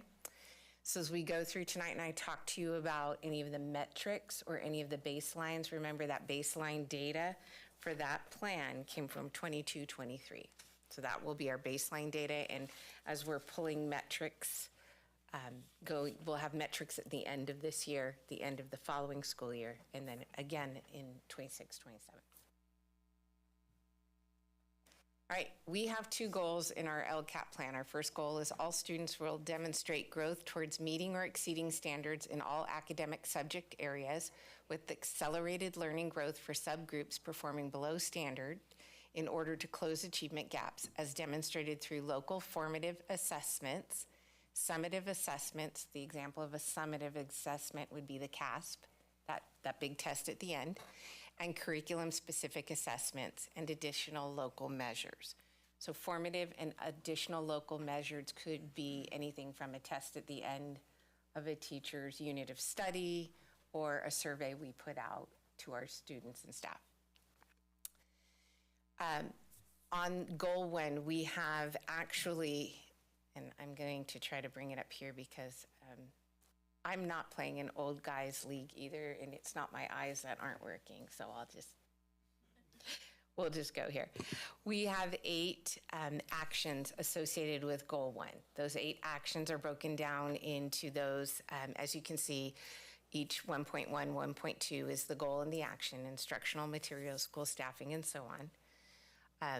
Going through the mid-year report, now you have a copy of the entire report as part of the agenda, so I just wanted to give you some overview highlights. You can dig into all of the data and metrics in there. Some of the highlights we have going on right now is we have a really excited about, we have a comprehensive list of all the curricula, both core and supplementary, that we're using just about everywhere in the school district, so we can start to bring those resources together and hone that in as we're looking at better formative assessment. Our goal moving forward is to be more data-driven, and so the first piece is to figure out where are all the pieces, what are we working with? We are beginning the piloting of a K2 reading difficulty screener this month with our elementary schools, and we'll bring that back to you in June to report how it went and how we liked the materials we looked at. I'm just going to hit a couple highlights going down. You can read them all. We have a elementary music teacher that was hired this year. You saw the student success and CTE directors. They're actually part of our LCAP plan. So Ms. Gravette and Mr. Worthing are both part of our LCAP plan, and they are providing direct support at school sites to both principals and students. MTSS leadership team is, we call it the MLT. We cannot speak without acronyms. I don't even know if it's physically possible. MLT stands for the MTSS leadership team.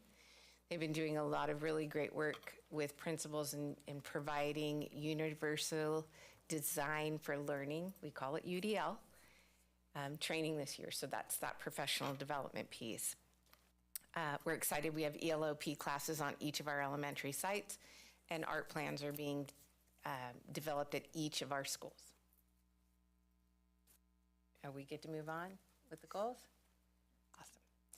All right, so where are we with the budget and the expenditures? I'm pleased to report we've not overexpended anything mid-year. We're looking good in all of our areas. These are the budgets. If you look at the big report, you can see the exact amount of breakdown, what goes to what, and how much we intend to spend. I'll tell you, when you're looking at the metrics and you're looking at the expenditures, keep in mind our LCAP is an end of the year goal. So it's akin to like your kids' report card that says, by the end of the year, they will be at this standard. That's the end of the year standard that's listed. Our metrics and our goals and our budgets are all based on the end of the school year. So you may see some things that look like, wow, they're not spending a lot of money yet. That may hit at the end of the school year. The work is being done, but the billing or the invoicing comes at the end of the school year. May I ask a question about that? Absolutely. So on item 1.1, instructional materials, it's been my experience typically that, you know, when someone does, for example, a curricular adoption, then it's a major price tag that is multi-year. So what I think you're telling us, just trying to seek clarification, is that the reason perhaps it's so low is because we do periodic payments on that instead of massive lump sums. Is that correct? That is correct. Okay. And looking directly at the actual matrix from the comprehensive report, is we have yet to expend the pilot that we've chosen to do for the K2 reading screener. We've selected to do one that the state of California is providing right now at no charge. So we decided to be fiscally responsible. Even though we have money there, we'd like to see if we can use that and parlay it in other places. And if they're going to give us a free option, we'd like to give that a shot. And so that's what we've picked out. And again, CTE comes under this as a focus, but recall some of that is grant funds that can only be spent on CTE. So sometimes that big dollar amount is not all general fund. There's other things funding it. Did I answer your question, Mr. Gale? Perfect. Any other questions? On item 1.6 for the professional learning, when we budget that, is that comes out of the general fund to pay, or is that a separate fund as well? Professional learning is an interesting one. There are multiple different ways that it's funded. Okay. We do have educator effectiveness grants. We have funding that comes in for that, and we tend to try to use that first. I can see Mr. Norton is wanting to jump in. You're handling the answer perfectly, but the bulk of professional development is spent through some kind of categorical fund that is not out of the general fund. And so educator effectiveness is one of them. It's Title II funding, different fundings, generally not general fund. And just real quick, LCAP dollars are considered general fund dollars, but we also have prioritized writing an LCAP that includes other monies. You don't necessarily have to do it that way, but when you're looking at the priorities, the LCAP can be the mechanism for funding those, but then you can also jointly fund them with other categorical funds and things like that. So it's technically general fund when we're talking LCAP, but the LCAP plan itself might be referring to dollars spent out of other funds as well, as we're trying to meet the priorities. Yeah, and generally those funds are considered contributing items as opposed to non-contributing items. And so there are other reports, usually the end of year one, too, will have that built into it where you will see the two differences. Okay. Actually, Ms. Parker, if you look at the big report, you'll see in the second column it says contributing yes or no. And that's exactly what Mr. Norton was just Okay. referring to. Okay, thank you. You're welcome. Any other questions before I move on to goal 2? All right. Goal 2, all students will show an increase in positive school engagement and connectedness with staff, peers, and community, including demonstrating improvement in social, emotional, physical, and mental health. A big portion of the data that we use to measure this, the metrics, comes from the California Healthy Kids Survey. So this is another one of those times where whatever data or report you're going to see here came from last spring. The California Healthy Kids Survey just went out. We just started the collection of the data for this year that I'll report on at the end. So we're always a little bit behind with the data when we're asking for those surveys and like testing, because it has to go out, it has to get measured and given back to us, and then we report on it. So any of the metrics you see here are last year's spring of 24. Does that make sense? Awesome. All right. School climate, some of our highlights, we have spent a lot of time and energy and have an amazing trainer within our district who's helping with CPI, verbal de-escalation training for our staffs. As part of our school climate, we have 7 school-based wellness centers now, and very soon 2 of the board members got a sneak peek. I'm sorry to the other 3. But very soon you will be invited. We will have the grand opening of our centralized student, staff, and family resource center that's now going to be housed on the Jackson Junior campus. And I won't steal any of your thunder from your board reports. I'll let you guys explain, but that's an exciting thing. Attendance intervention, one of the things we talked about tonight was that digital campaign that kicked off with School Status. They are the people who maintain our attendance reporting right now for all of the mandatory letters and help with the SART, which is that meeting before SARB. This is a digital campaign. We were able to get in on the ground floor of this and secure the contract for 18 months at $1.75 a student. And it will send out digital communications. We're working, the first one went out. We have to work on some of the branding on it so they know it came from us. But there's multiple components to that. One is celebration if you had over 95%. Yeah, your kid did great. Another portion of that is if students are approaching the 10%, which makes them that chronic absentee, and that's that report we saw from the dashboard. They get a warning, your student's getting close, this is where they are. A couple times a year, they get a beat the average, which says this is how many attendance days your student has missed, this is how many from the rest of their class, kind of how do they measure up against their peers. And then the one that we feel is the part that we like the best is ones that celebrates any student who is having improvement in their attendance. Just to put it in perspective, and I'm going to look at you to make sure I say this correctly because I don't want to missay. Based on what we looked at, the reason we decided to do this campaign is if we had one additional student attend each day for the entire year, it's roughly $13,000 that we would gain in ADA for one additional student per day. So if the campaign helps encourage people to bring the kids, it therefore ups our ADA. Did I say it correctly? You did, and I'll show the math behind that in the next presentation. Perfect. So there's a little more follow-up on that, but I know that sometimes it's like, well, what are we doing? Are we bombarding people? It's a good bombardment, and it's helping to help us recoup some of the ADA. Quick question or comment on that? Sure. I appreciate that you took some time out for myself and Mr. Farrar on Monday night to explain some of what you do as we're still the newbies trying to learn this stuff. And you helped explain that not only did this product that was already approved in the consent agenda, did we get a killer deal on it as we're using this software, but I'm excited by the piece, if I understood correctly, please correct me if I'm wrong, where in addition to just looking at the numbers and seeing more kids are attending, I believe these kinds of products also help you measure the effectiveness of your communication because it provides data analytics on the actual number of parents who open the emails or who read the messages or whatever, so we can more effectively, potentially, target those who are not.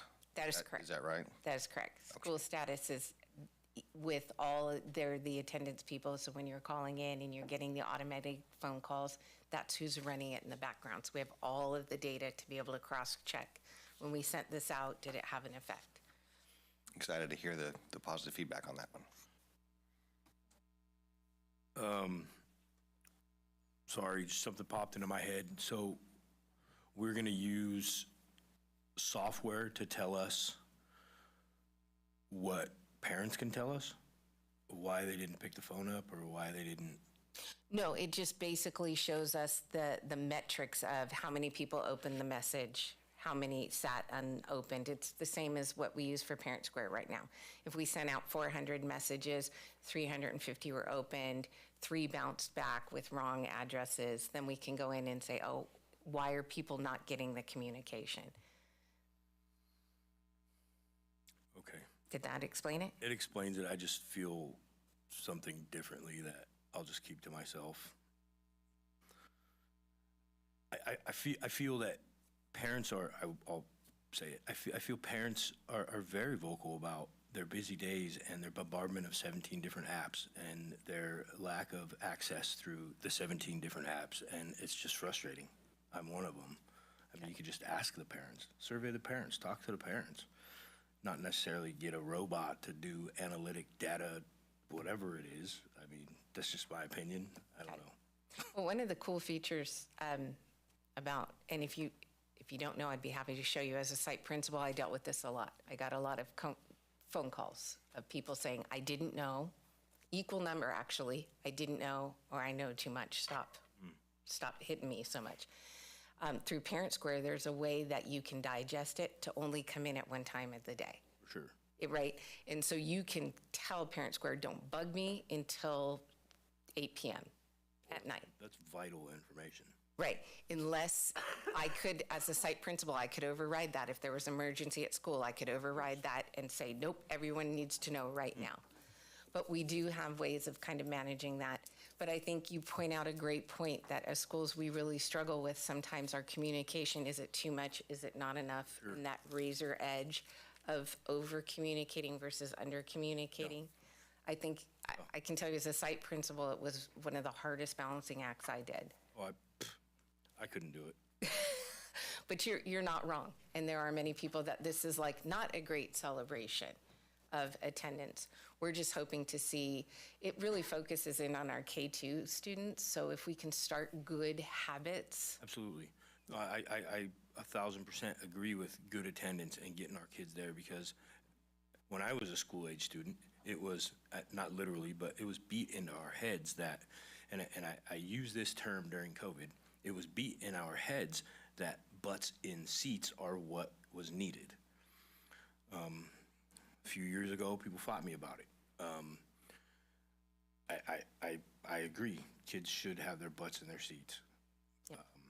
I don't know. Well, we'll let you know. We'll come back with, along the way, we'll let you know how it's working. And if we see being part of the pilot means we get to give a lot of feedback to help other districts too. So it's nice to kind of be the forerunners on some of this. Thank you. You're welcome. Any other questions on Goal 2 activities? Yeah, I had one quick question, and it is on Goal 2, but I'm not sure how on topic it is. But you mentioned that we're getting some of this information from the California Healthy Kids Survey. Yes. I was just curious, and this, again, it's kind of just popped in my head. Is there a way for parents to see what's on the survey prior to administration? Absolutely. Okay.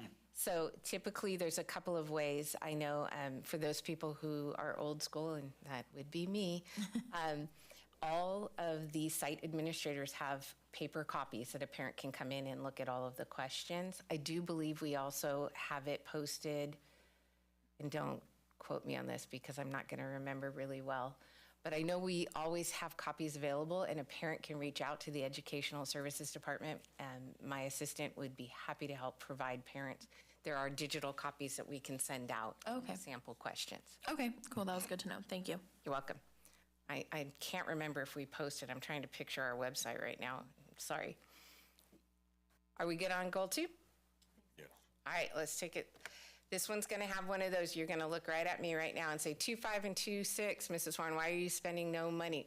We aren't not spending money. Some of these, especially 2.6, have grants that fund these and have different reporting mechanisms. So as of this report for you tonight, we haven't done any reporting out on that money. The budgeted money is being spent to support students. I know you guys know that because you sit in closed session when we deal with the expulsion pieces. But for full transparency, as of right now in this year, we have not spent that money. It will be spent. On the same note, item 2.1, when it's very close, the total budget of the 213 versus the 220, that's again the goal toward the end of the year, right?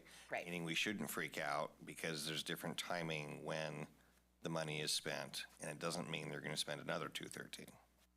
Correct. They're not. Those are things like big contracts, school status, and those things that come at the beginning of the school year.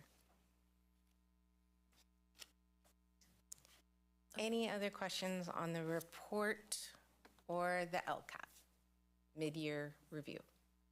I don't think so, but I appreciate all your reports. They're very clear. Thank you. Thank you.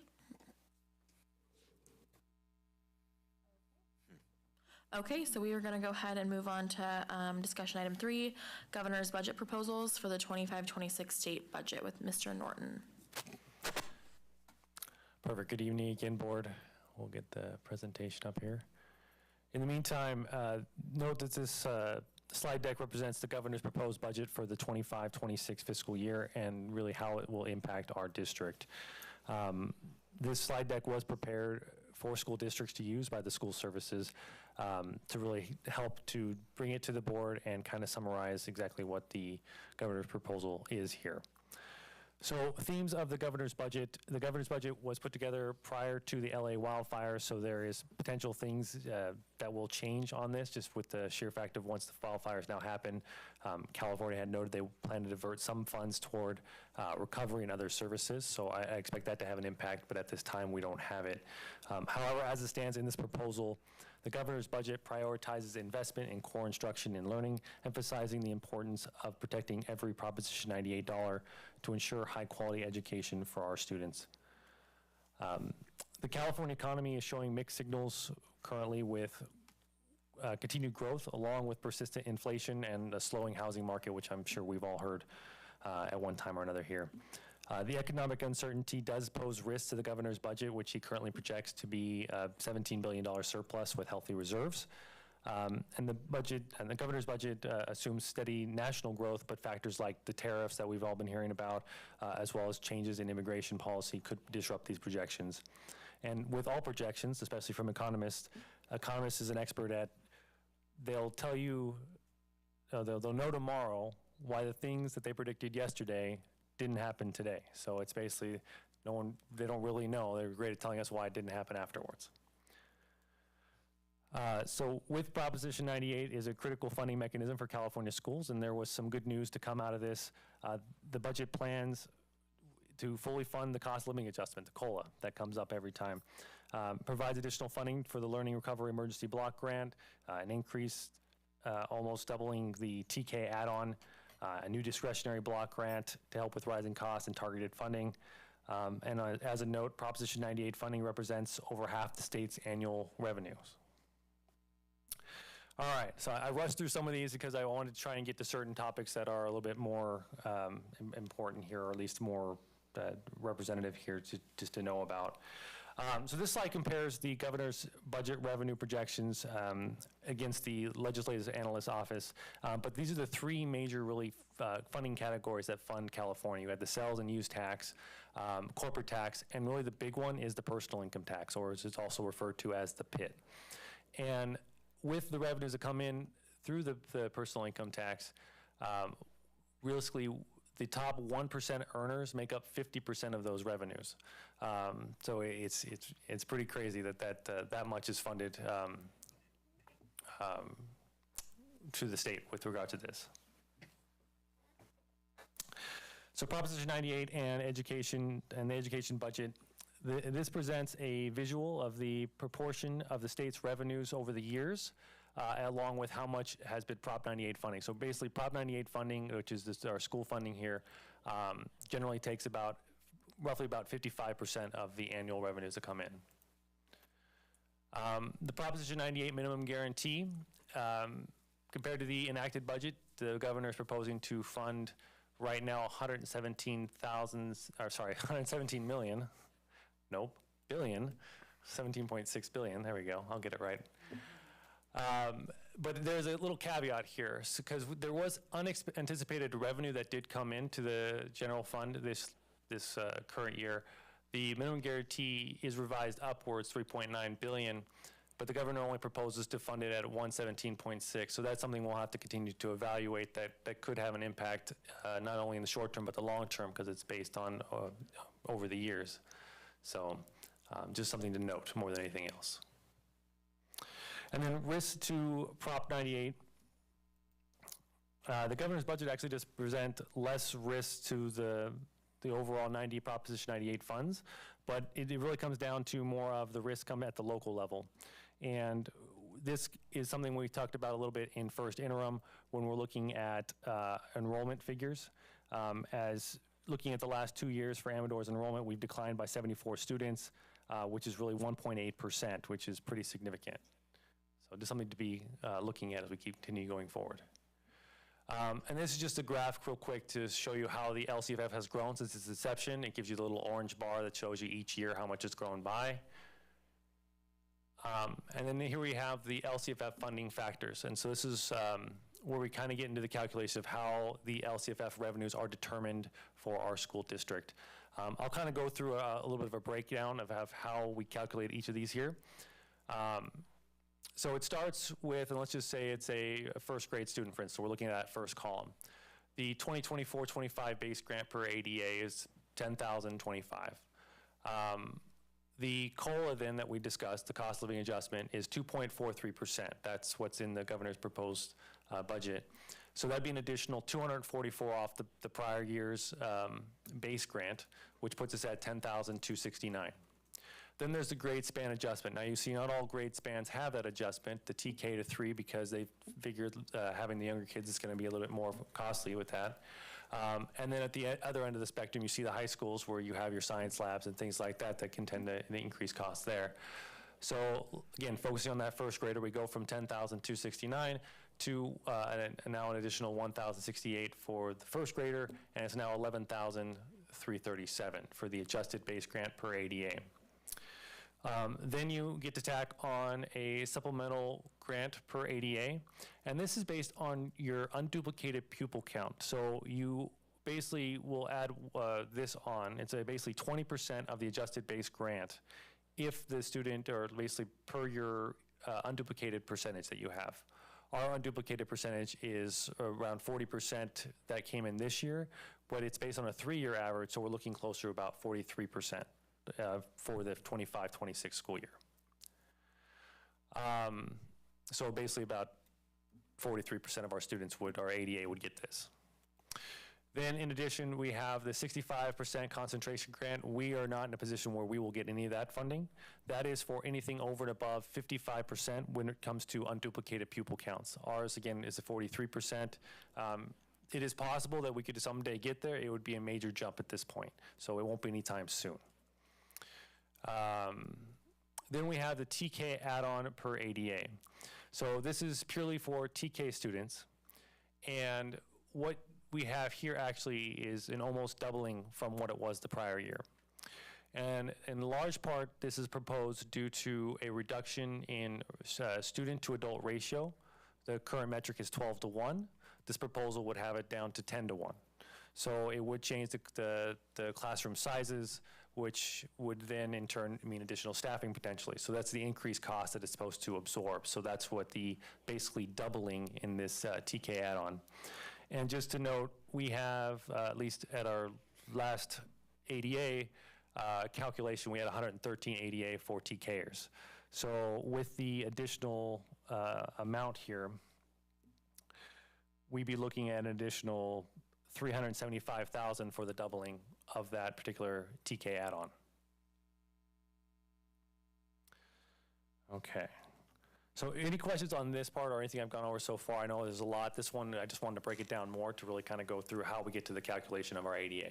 Right. So this one really quickly with the TK thing, when you're talking about having a 10:1 adult ratio, is that just a teacher or or an aide?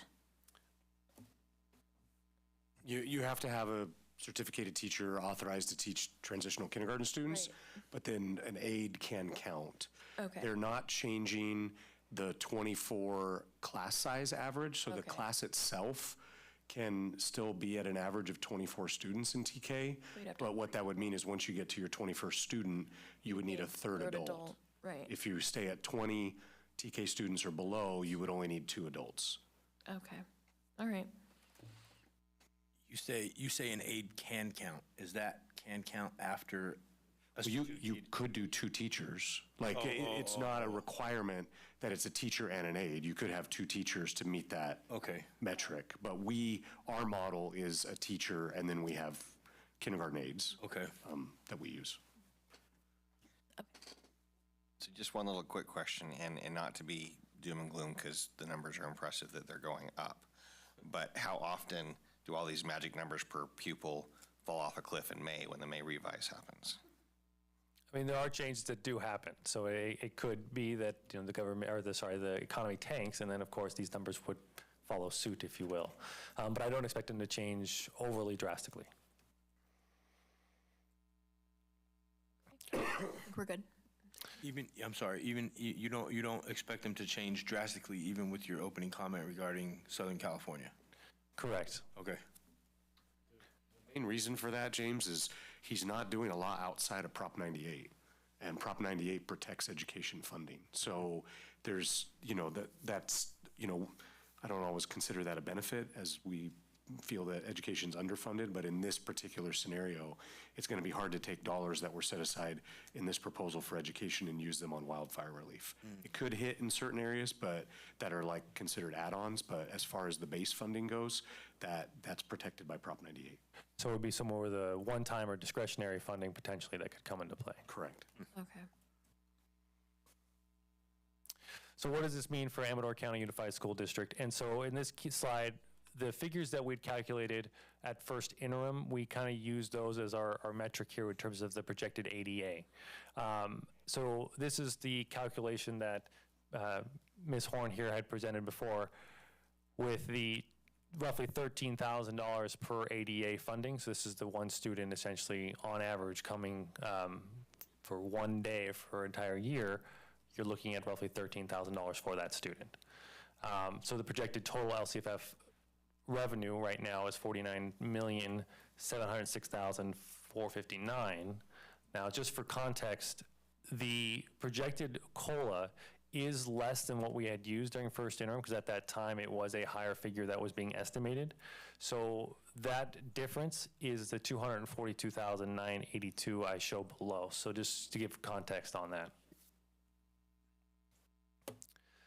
So LCFF and the real change. This is an interesting chart here. It kind of reflects that despite the fact that the COLA over the years, let's just look at 22-23 for instance, has been 13.26 there, the average amount of real increase District C was closer to 12.35%. This had to do with declining enrollment or other expiration of COVID-19 policies.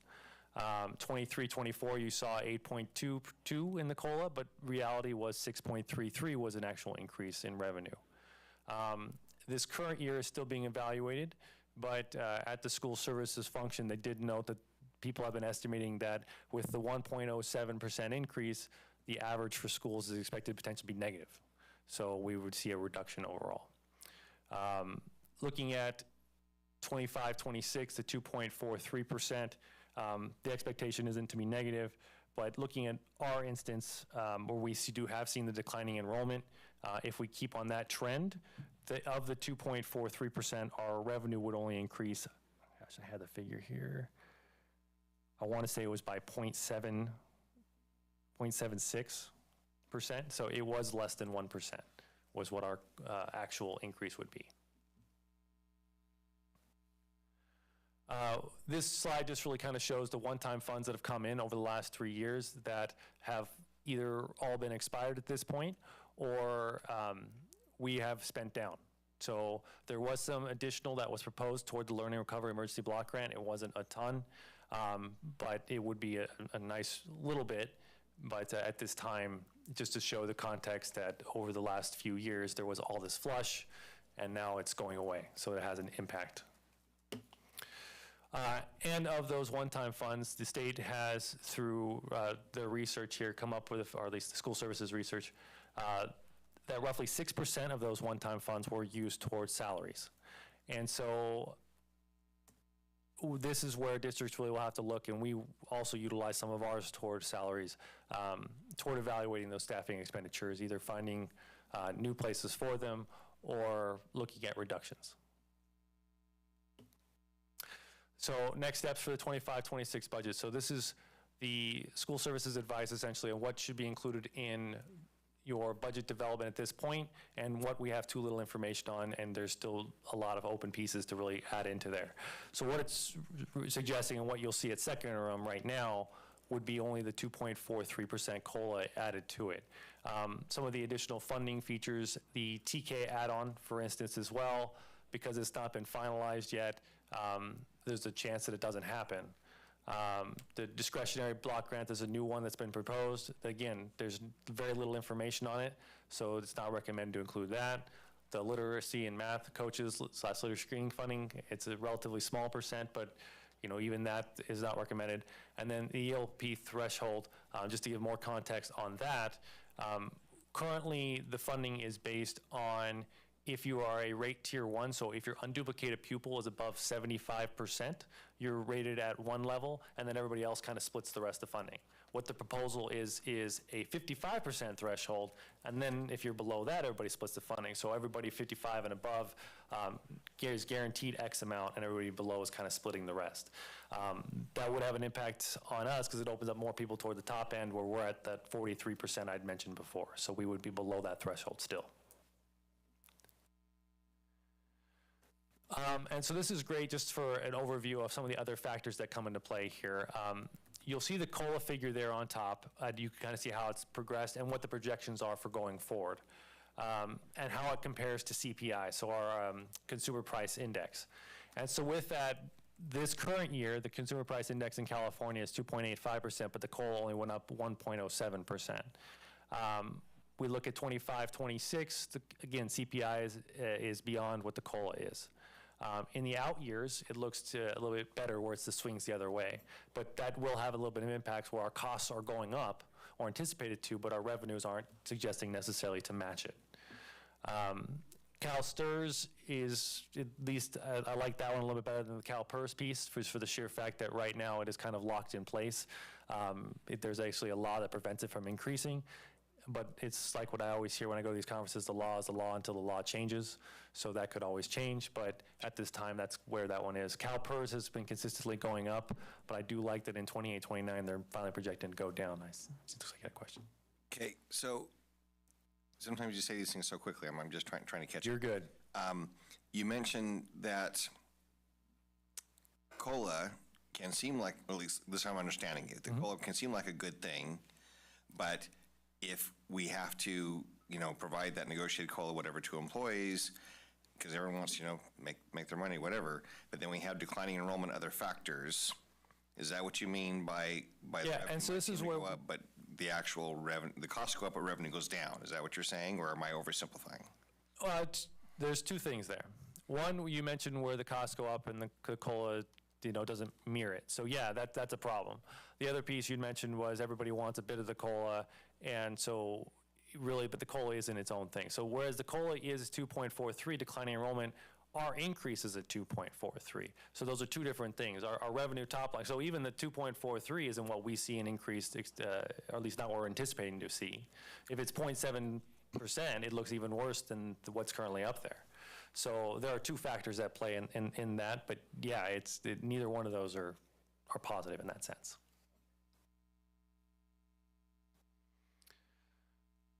Okay, and so these are some other factors that we have in play here. The unemployment insurance, it's very minor, but there was one year it spiked to 0.5, and so that was fun when it happened. California lottery, it tends to increase each year, but they generally tend to budget it at a flat, straight line across. And then the mandated block grants too are relatively minimal, but they do tend to increase each year as well. So the state budget process, we had the governor's proposal here in January. There'll be a lot of going on in the Senate and the Assembly and the state. Our next real check-in will be, any news updates that we hear, but the main one will be in May with the governor's May revise. And so that's what we'll really use to build out our budget for the next fiscal year. And what's really great is we get to adopt and approve our budget prior to the enacted budget actually being enacted by the state. So even though we're going to have all of our assumptions and everything else from the May revise, things could change after the budget gets adopted and the state budget gets enacted, and then we get to do a 45-day revise. So things are always going to change, but this is kind of the calendar of it all. So with the long and short of the governor's proposal, most of the things in there are more or less positive. The main factors are more local, and that comes to that declining enrollment piece more so than anything else. So that's what I have, and then I'm open to any questions you guys may have or discussions. Okay, does anybody have any additional comments or questions for Mr. Norton? Okay, thank you for that. We're going to move on to number 4, ACUSD Health and Welfare Benefits Review Update, also with Mr. Norton.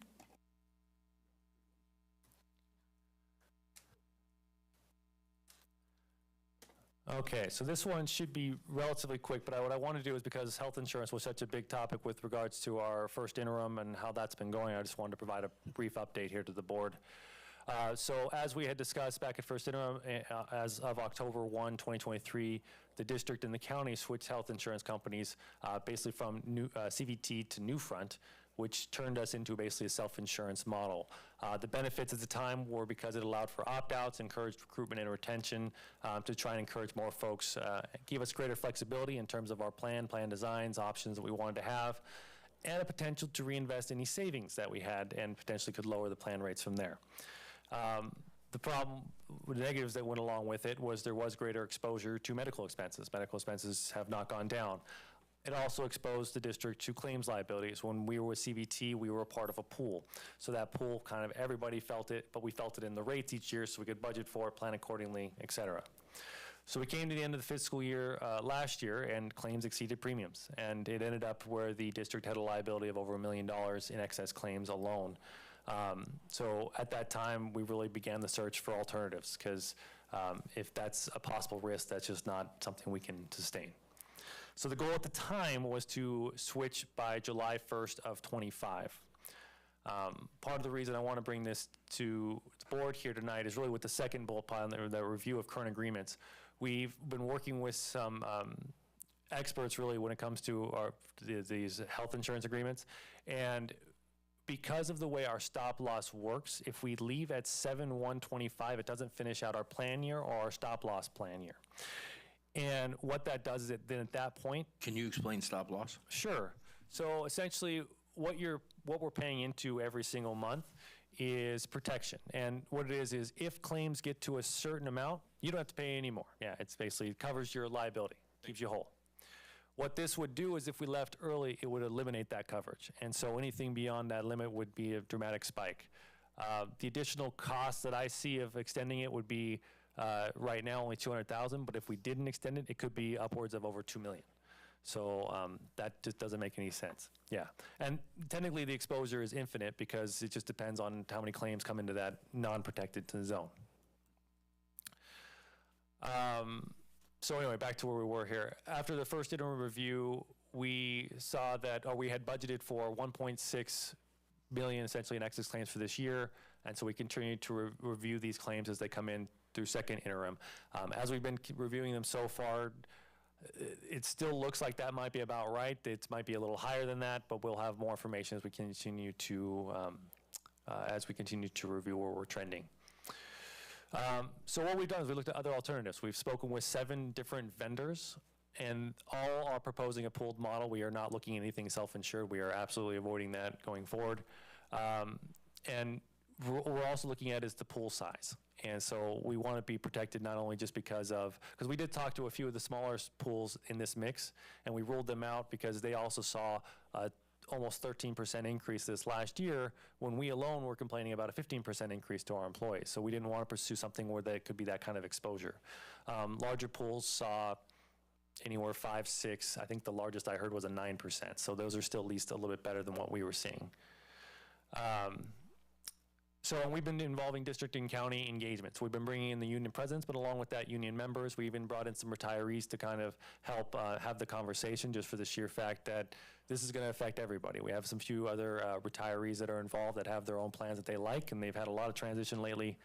And so that's kind of why I've added on here for the next steps. We have added the retiree input. We continue to meet with vendors. We actually just met Monday with CalPERS as a potential option. CVT is somebody we're also looking at going back toward. They, whereas we had some issues there, it wasn't necessarily the cost liability issue. And then Newfront is working on other self-insured models, non-self-insured models, but we'll evaluate those in turn. The goal is to have a decision by April or end of May. Essentially, CVT will not be able to get a quote with us until roughly around that time, so we can't really make an informed decision until then, but that should still be plenty of time. If we were to opt for a CalPERS option, for instance, that would require a board resolution, which is another reason why I want to keep the board involved, so when we get to that resolution piece, it becomes pretty straightforward.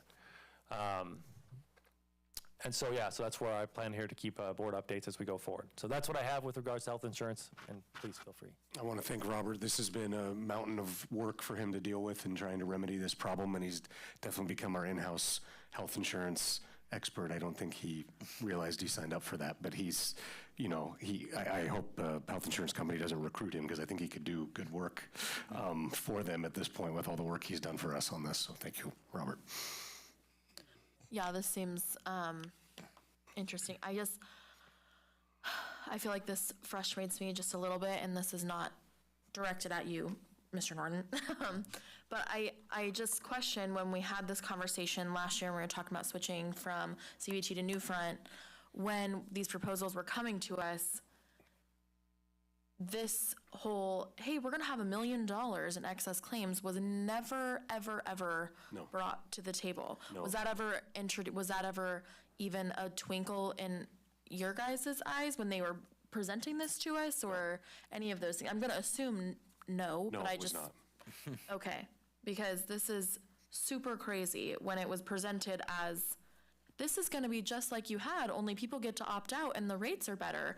And this is wild. We cannot afford that. And I mean, we all know this, but. And I have to say, our labor partners have been really good in working through this with us, because each union has their own agreement. Right. And we all try to move together. And so Robert has engaged them in multiple meetings. And so we have a really good situation going with them, that we're going to make sure we make a team decision when it comes to what our next steps are. Sure. Yeah. I don't know. I just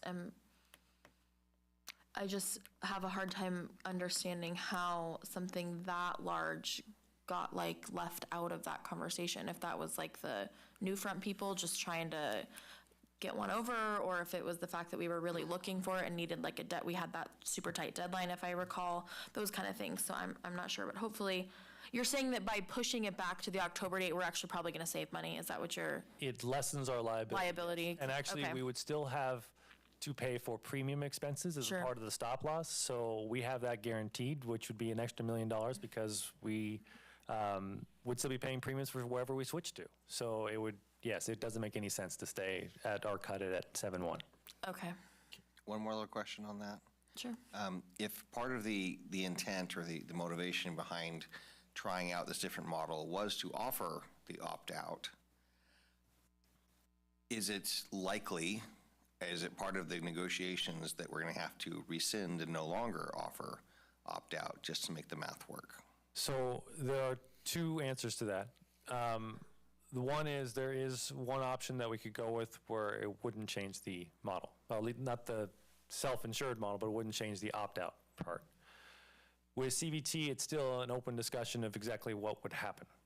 What I mean by that is, historically, CVT has had what is called their opt-out premium. So whereas, yes, you could still opt out of insurance, you would still actually be tagged to a certain cost to the employee. So it was generally 75% of whatever the lowest tiered plan is. So whereas the person might still be entitled to some of the cash in lieu they're getting now, they would get a much smaller percent. That is potentially what CVT goes with. They have not come up with a formal proposal. There could be other options out there, and we are having conversations with them to kind of isolate that answer. But that is a common discussion topic when I meet with the unions as well. Okay, yes. Manteca Unified uses CVT, and that's the way things roll there. Correct. So just want to make sure that, yes, we're keeping the union leadership part of that conversation. For sure. Yeah. One follow-up question. Is there anything looking back that now that you're able to kind of review that kind of says, oh, that was a red flag that we kind of missed? I'm just thinking as we move forward, is there anything that we as a district need to keep in sight? Yeah, so I can answer. It's honestly the difference between self-insured and pooled. Okay. We need to stay in pooled, or get back to pooled and stay there. We're too small of a pool. I mean, we just can't afford it. It takes one claim and it blows out the whole thing. Okay. Thank you. Was it already explained why we decided that was the best route to go? Because I too don't remember that. Yeah, a lot of it had to do with the opt-out limitations of CVT. That was the big frustration with employees, because it got to the point where the opt-out cost was actually exceeding the cap that we provide, the health and welfare cap for people. So it was actually costing employees to opt out of health insurance. Where they were using all of the cap that the district provides for a full-time employee, and they were still having to have some money taken out of their monthly paycheck. That was really the impetus for a lot of, what drove this was the opt-out capabilities with CVT were frustrating. Okay, that's a lot different than what I thought. Oh, okay. So I appreciate you explaining that. Yeah, I'm glad I could. That was completely different than the reason why I thought. So Okay, good. thank you. Yeah, I'm glad you asked then. Right. Okay. Thank you, Mr. Norton. Yes, thank you. That was a lot. Yes. Okay. So looks like we're going to move on to board reports. Peyton, did you have anything to report out? I do, and sorry that I missed last meeting because I had a basketball game. But I would like to say good evening to everyone, and I would also like to say thank you to Amador and Argonaut's FFA programs for the wonderful gifts and the beautiful flowers. And Amador has been busy hosting our winter formal at the Cedar Creek Auditorium, and we also had our big rally, or our big game rally there at the auditorium to highlight our boys and girls basketball teams. And actually we just ended it, but it was a vertical raise fundraiser for a Castle Leadership Camp and for our ASB seniors to be treated to a trip to Disneyland for their senior night, which is a good experience for all of them. My older sister went last year and she had a great time. And our academics at Amador, since we're highlighting CTE month, one of my personal favorites is my ceramic class, because it's just it's an outlet for me to be able to go and just have one class, because I don't even have a study hall this year. So it's a class that I can just do something other than academic work. And it allows my very stressed and busy days to decompress, which is very nice to have every other day. And Miss Neely is a wonderful, amazing teacher who is very accepting, and she helps me with everything that I need. And our environmental club at Amador and our AP Environmental Science classes are planning a trip to the Monterey Bay Aquarium for a little treat before AP testing. And our sports, I would like to highlight our boys and girls soccer teams. They're working very hard, and it looks like they're going to playoffs this year, which is very exciting. Our boys basketball team is doing their best in our new league. It's very competitive, which is hard for everyone, but our girls are right in the middle, but competing hard to finish strong, and hopefully we make playoffs. That's one of our goals just this year, to just get to the end and hopefully just squeeze our way in there. And then they kind of stole my thunder, but our skier Marley Garner took first, second, and third in her previous ski races, and I was going to highlight them too because they don't really get enough attention and they do like a lot of hard work. And one of my best friends joined the team this year and she had so much fun in her race. And she was just talking to me about going up on the slopes and how much fun it is for everyone to just like go and ski for fun, which is really nice. And I know Marley loves it. She's been doing it since freshman year, so it's really good for her. And that's all I have for today. Okay, thank you. And then Mr. Critchfield has an update from Molly. Molly apologizes again. She was at a soccer game this evening. Soccer season is ending soon, but she just wanted to provide a few updates. So she talked about they're finalizing their plans for Big Game Basketball Week, which it's Argonauts' turn to host next week. Their theme will be Glow Big or Go Home. So they're having a neon-themed rally next Thursday where they are lighting up the gym with black light and using glow-in-the-dark paint. That sounds amazing.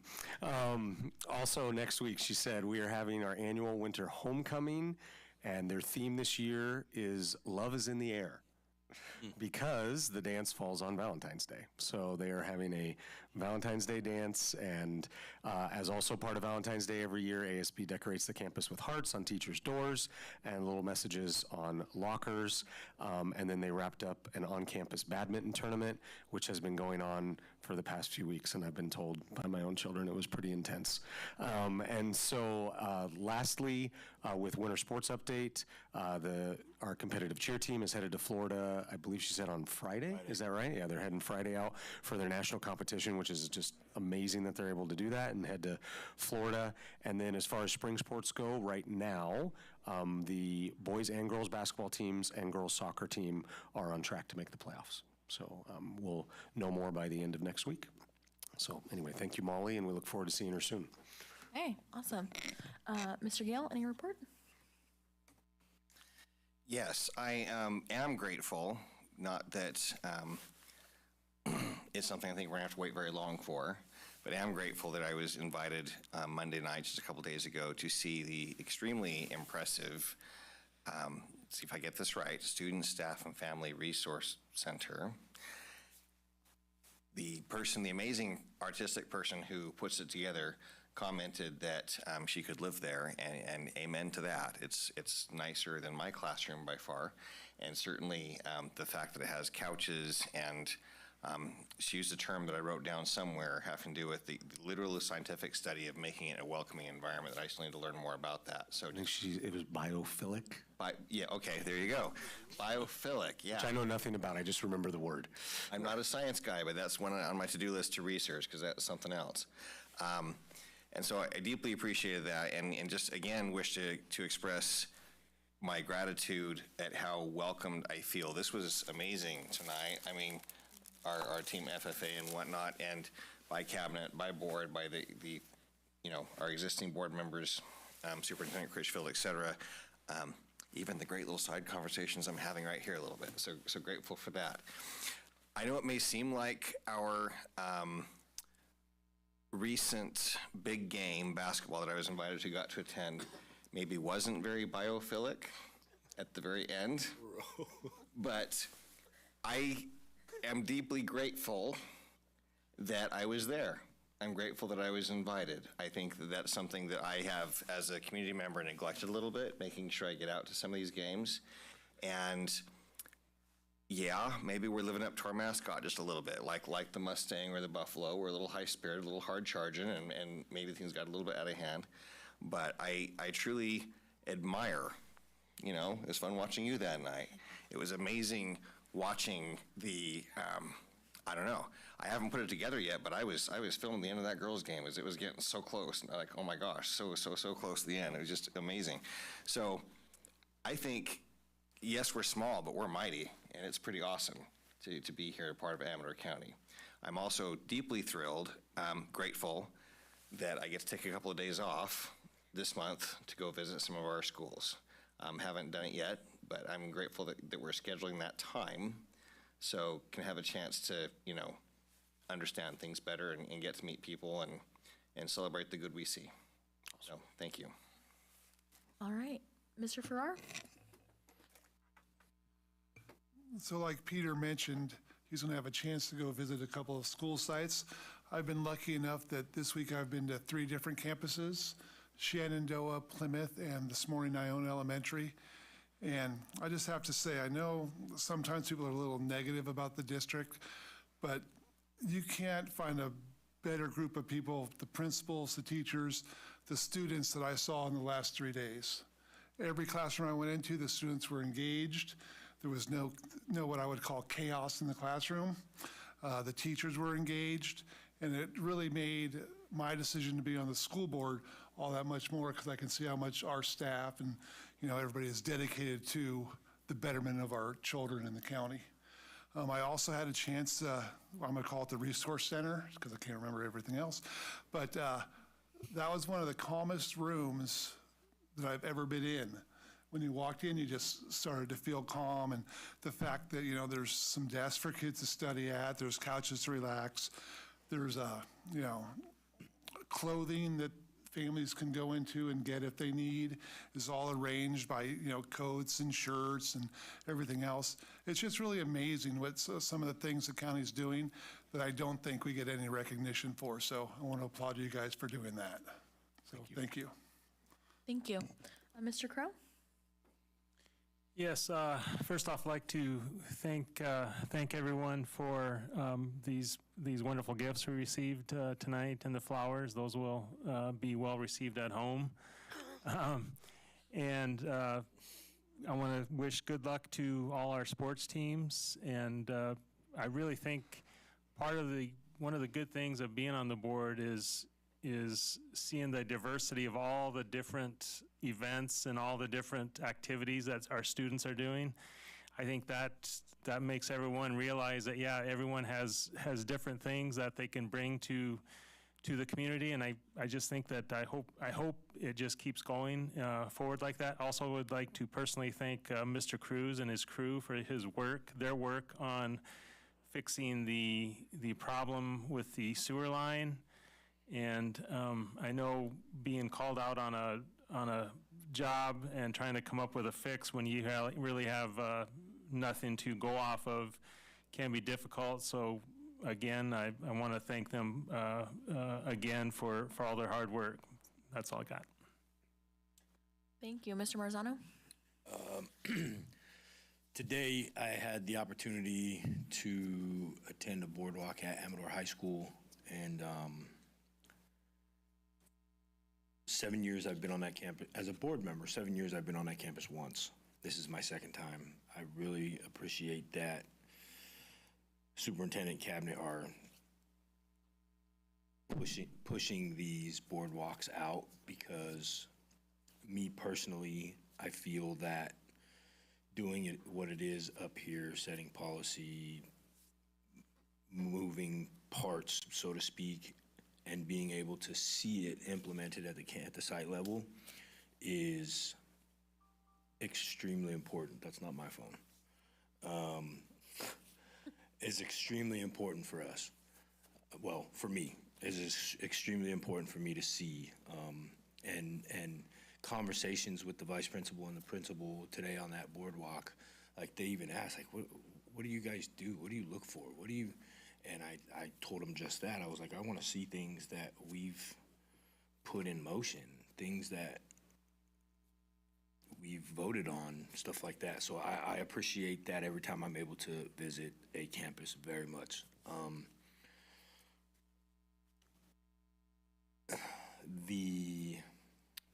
I also attended the big basketball game, and I felt that both teams did a great job. All the teams, the girls, the boys. In particular, I'm referring to the boys' varsity game. I found myself quickly going to a point of pointing fingers and anger immediately when it was happening. And then I sat back and I was like, okay, these competitors, which is what they are at this point in time on this court, are overdosing on testosterone and adrenaline, competing and doing what they've been coached and bust their butts so hard to do in front of our community. What I saw it comes with, what's the word I'm looking for? It comes with the territory. That's my opinion. And I'm confident in the coaching staff and the site level leadership to rear back, get these boys to reflect, get these competitors to understand, and put that aggression and competition into better ways to learn how to compete better, if that makes sense. That's my opinion. I know it was a big talk and big concern, and it should be, but I thought both teams did great, boys and girls. I'm looking forward to this upcoming game. Good luck to both teams. Of course, good luck to the Argonaut girls going to Florida. Good luck to the Amador athletes that are finishing out their seasons. It's always a blessing to reflect in the beautiful community that we live in. Thank you.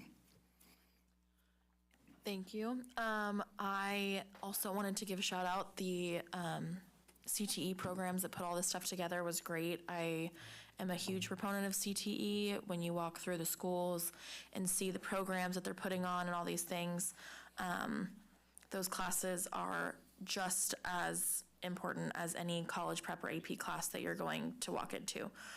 So to see them all here, I think it's amazing. They did such a great job speaking. I know that's part of some of those programs, FFA and those things really focus on public speaking, how to present yourself, and I think that those are just really invaluable skills that they're learning in those classes, so I love to see that, and all this stuff is great. Definitely not sharing the cookies with my kids. They're already asleep, so maybe a snack when I get home or something. But I also got to go on a boardwalk today at Amador and walk through the campus there, and I agree. I really appreciate, as Mr. Gill said, just the invitation to come to things is big. I think that goes a long way with staff. The comments that and the feedback we've gotten is like, it is noticeable. It's a noticeable difference when not only board members but cabinet members are going to schools, and it's not to nitpick something or, put something down or whatever. It is to simply come and be there, see what's going on, interact with it. How can we support you? And I think that message is hopefully starting to get across to some of these campuses and these teachers and staff that work there. And I think that is starting to be kind of the message. And so I like that. I'm super excited to go out and visit more campuses, see more teachers, staff members, all those things. We got to go. We did visit the food services there. James got to sample an item, so that was good, and he approved of the item. so it did get the stamp of approval. So we are doing something right in that aspect. But to see all those things in place, and a lot of times it is really easy to sit up here and be like, "What are you doing? I can't believe we're not doing that." And then when you actually go out and see what is happening, it oftentimes isn't exactly what you think when people are yelling at you either in person or on the internet or whatever however it wants to happen. So those are all really important things that I think that we saw today. And then just having really open and honest conversation is a big one. And so I appreciate that from the staff at Amador today too, and hopefully can reach out to some other schools when we get there. So with that, I don't have anything. Oh, Mr. Critchfield. Yeah, I just have my update real quick, if that's okay. So this was round 2 of our board, as we call them, board walks, our board visits. So I know for our new board members, Ken and Peter, that this is not, this is your first opportunity. We will do a round 3 this year in the springtime after spring break. And so look forward to that. We just got started this week with round 2. And so over the next several weeks, we'll be getting to every campus. Not every board member at every campus, but there is a board visit scheduled for every single campus where 1 or 2 board members will be in attendance. And so I just will continue that model moving forward. I think staff also appreciates seeing you on campus, and so we're making that a priority this year. I just want to echo, I know it's already been brought up, but the maintenance staff what they resolve for us. Both of those issues at Ione Elementary and at Argonaut had the potential to cost us, it is not a low estimation, it had the potential to cost us hundreds of thousands of dollars. And we have these skilled employees that really work super hard and it's always interesting to me because we talk about CTE a lot and people talk about, book smart and intelligence and things like that. Those maintenance guys are some of the smartest people I know. I mean, they can solve something that I can't. And so I'm truly grateful for them and everything they do for our district. It's super important. I also want to remind people that we are in kindergarten registration that just opened. This is our first year of full implementation of universal transitional kindergarten. So transitional kindergarten originally started with a small group of 4-year-olds. Fun story behind that with a particular senator's child that they wanted in kindergarten, but they were too young. But in the end, we ended up in the right place with universal transitional kindergarten. So this is the first year that all 4-year-olds prior to September 1st are eligible for transitional kindergarten. So we're expecting more. We had a decent jump this year compared to last year of TK students because they made a couple more months eligible, and now the last few months are eligible. So we already have had quite a few signups. They did utilize the Family Resource Center as one of the locations for people to come and do their online registration since we are a full online registration district. And so we're just looking forward to more signups for kindergarten and getting our youngest students ready for their first exposure to the district.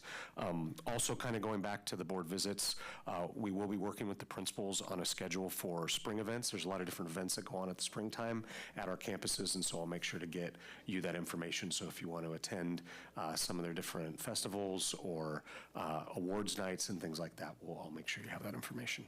That's all I have. Okay, thank you. I realized I skipped you first. Sorry. No, it's okay. Okay, so we'll go to our next meeting is to be held Wednesday, February 19th, 2025, here in this building. An open session will start at 6:30, and our meeting is adjourned. Do you guys care to hop right into the next meeting? Okay, perfect. So let me go ahead and move over there. Oh, yeah, it's fine. Yeah. Yes, she is. Okay. Let me.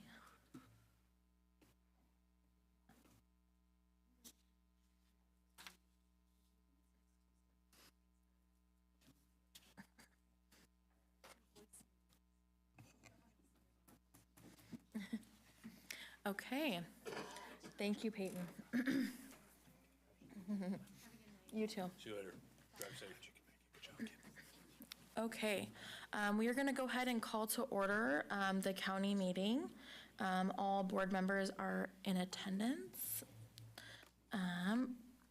Mr. Critchfield, do you have any deletions or corrections to the agenda? We do not. Okay. We don't, yeah.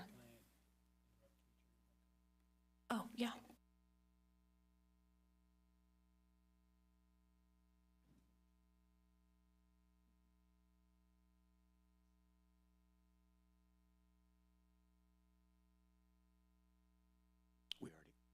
Close the district meeting, so yeah, we can't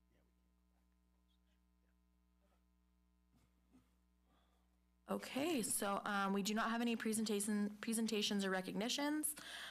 So move on to item 6, employee organizations. I don't see Miss Angie Lucas here.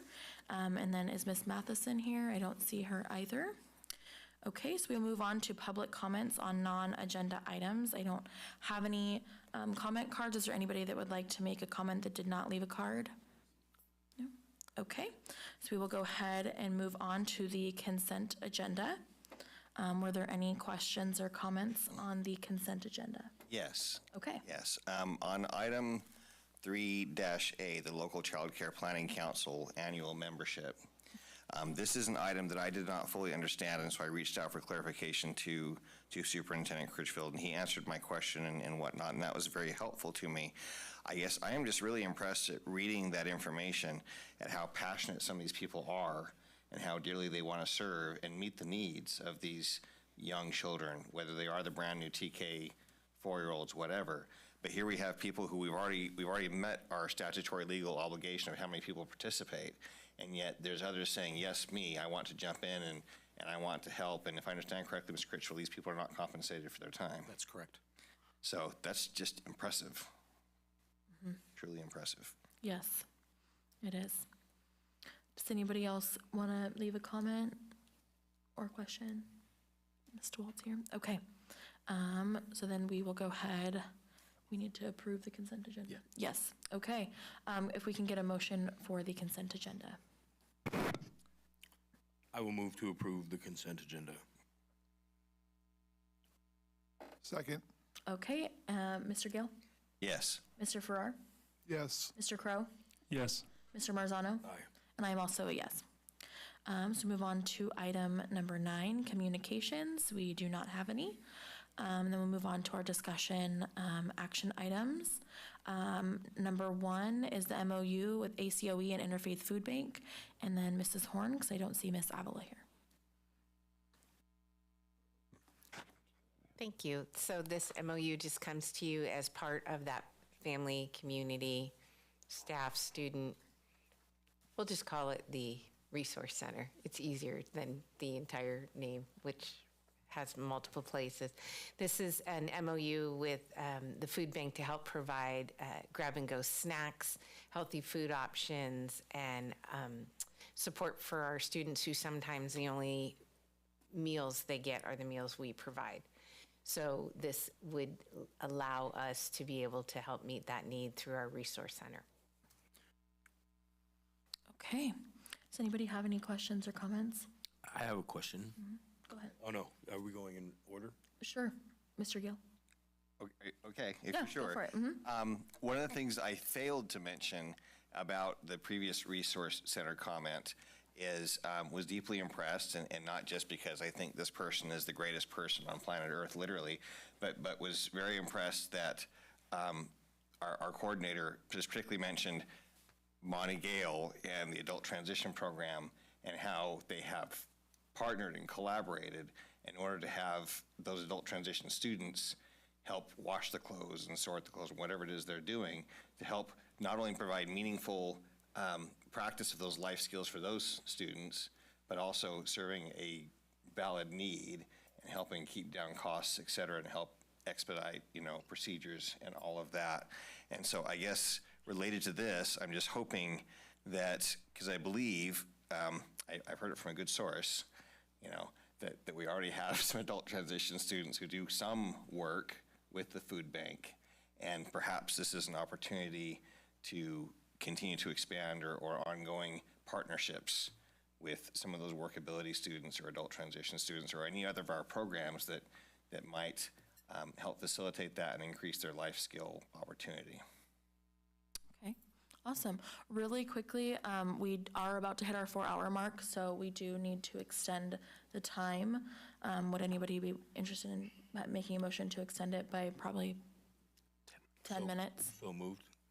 Move to, yeah. I'll move to approve the time to finish the board meeting. Okay.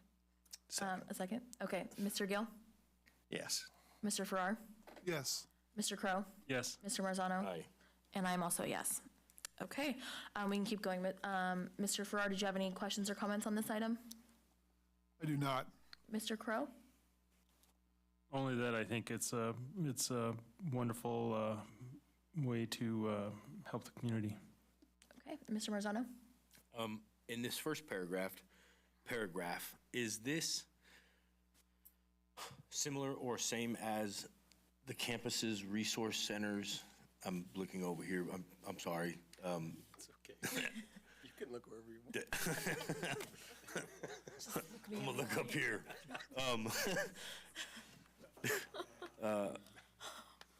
Ms. Hedegaard was with us today. Is this the same situation as the resource centers at like the high school today, where they had that food and remember the gal said something about, this is from the food bank? It's all being run under that same umbrella, so that this MOU allows that food to be in those wellness centers as well as the resource center that we're referring to. Nice.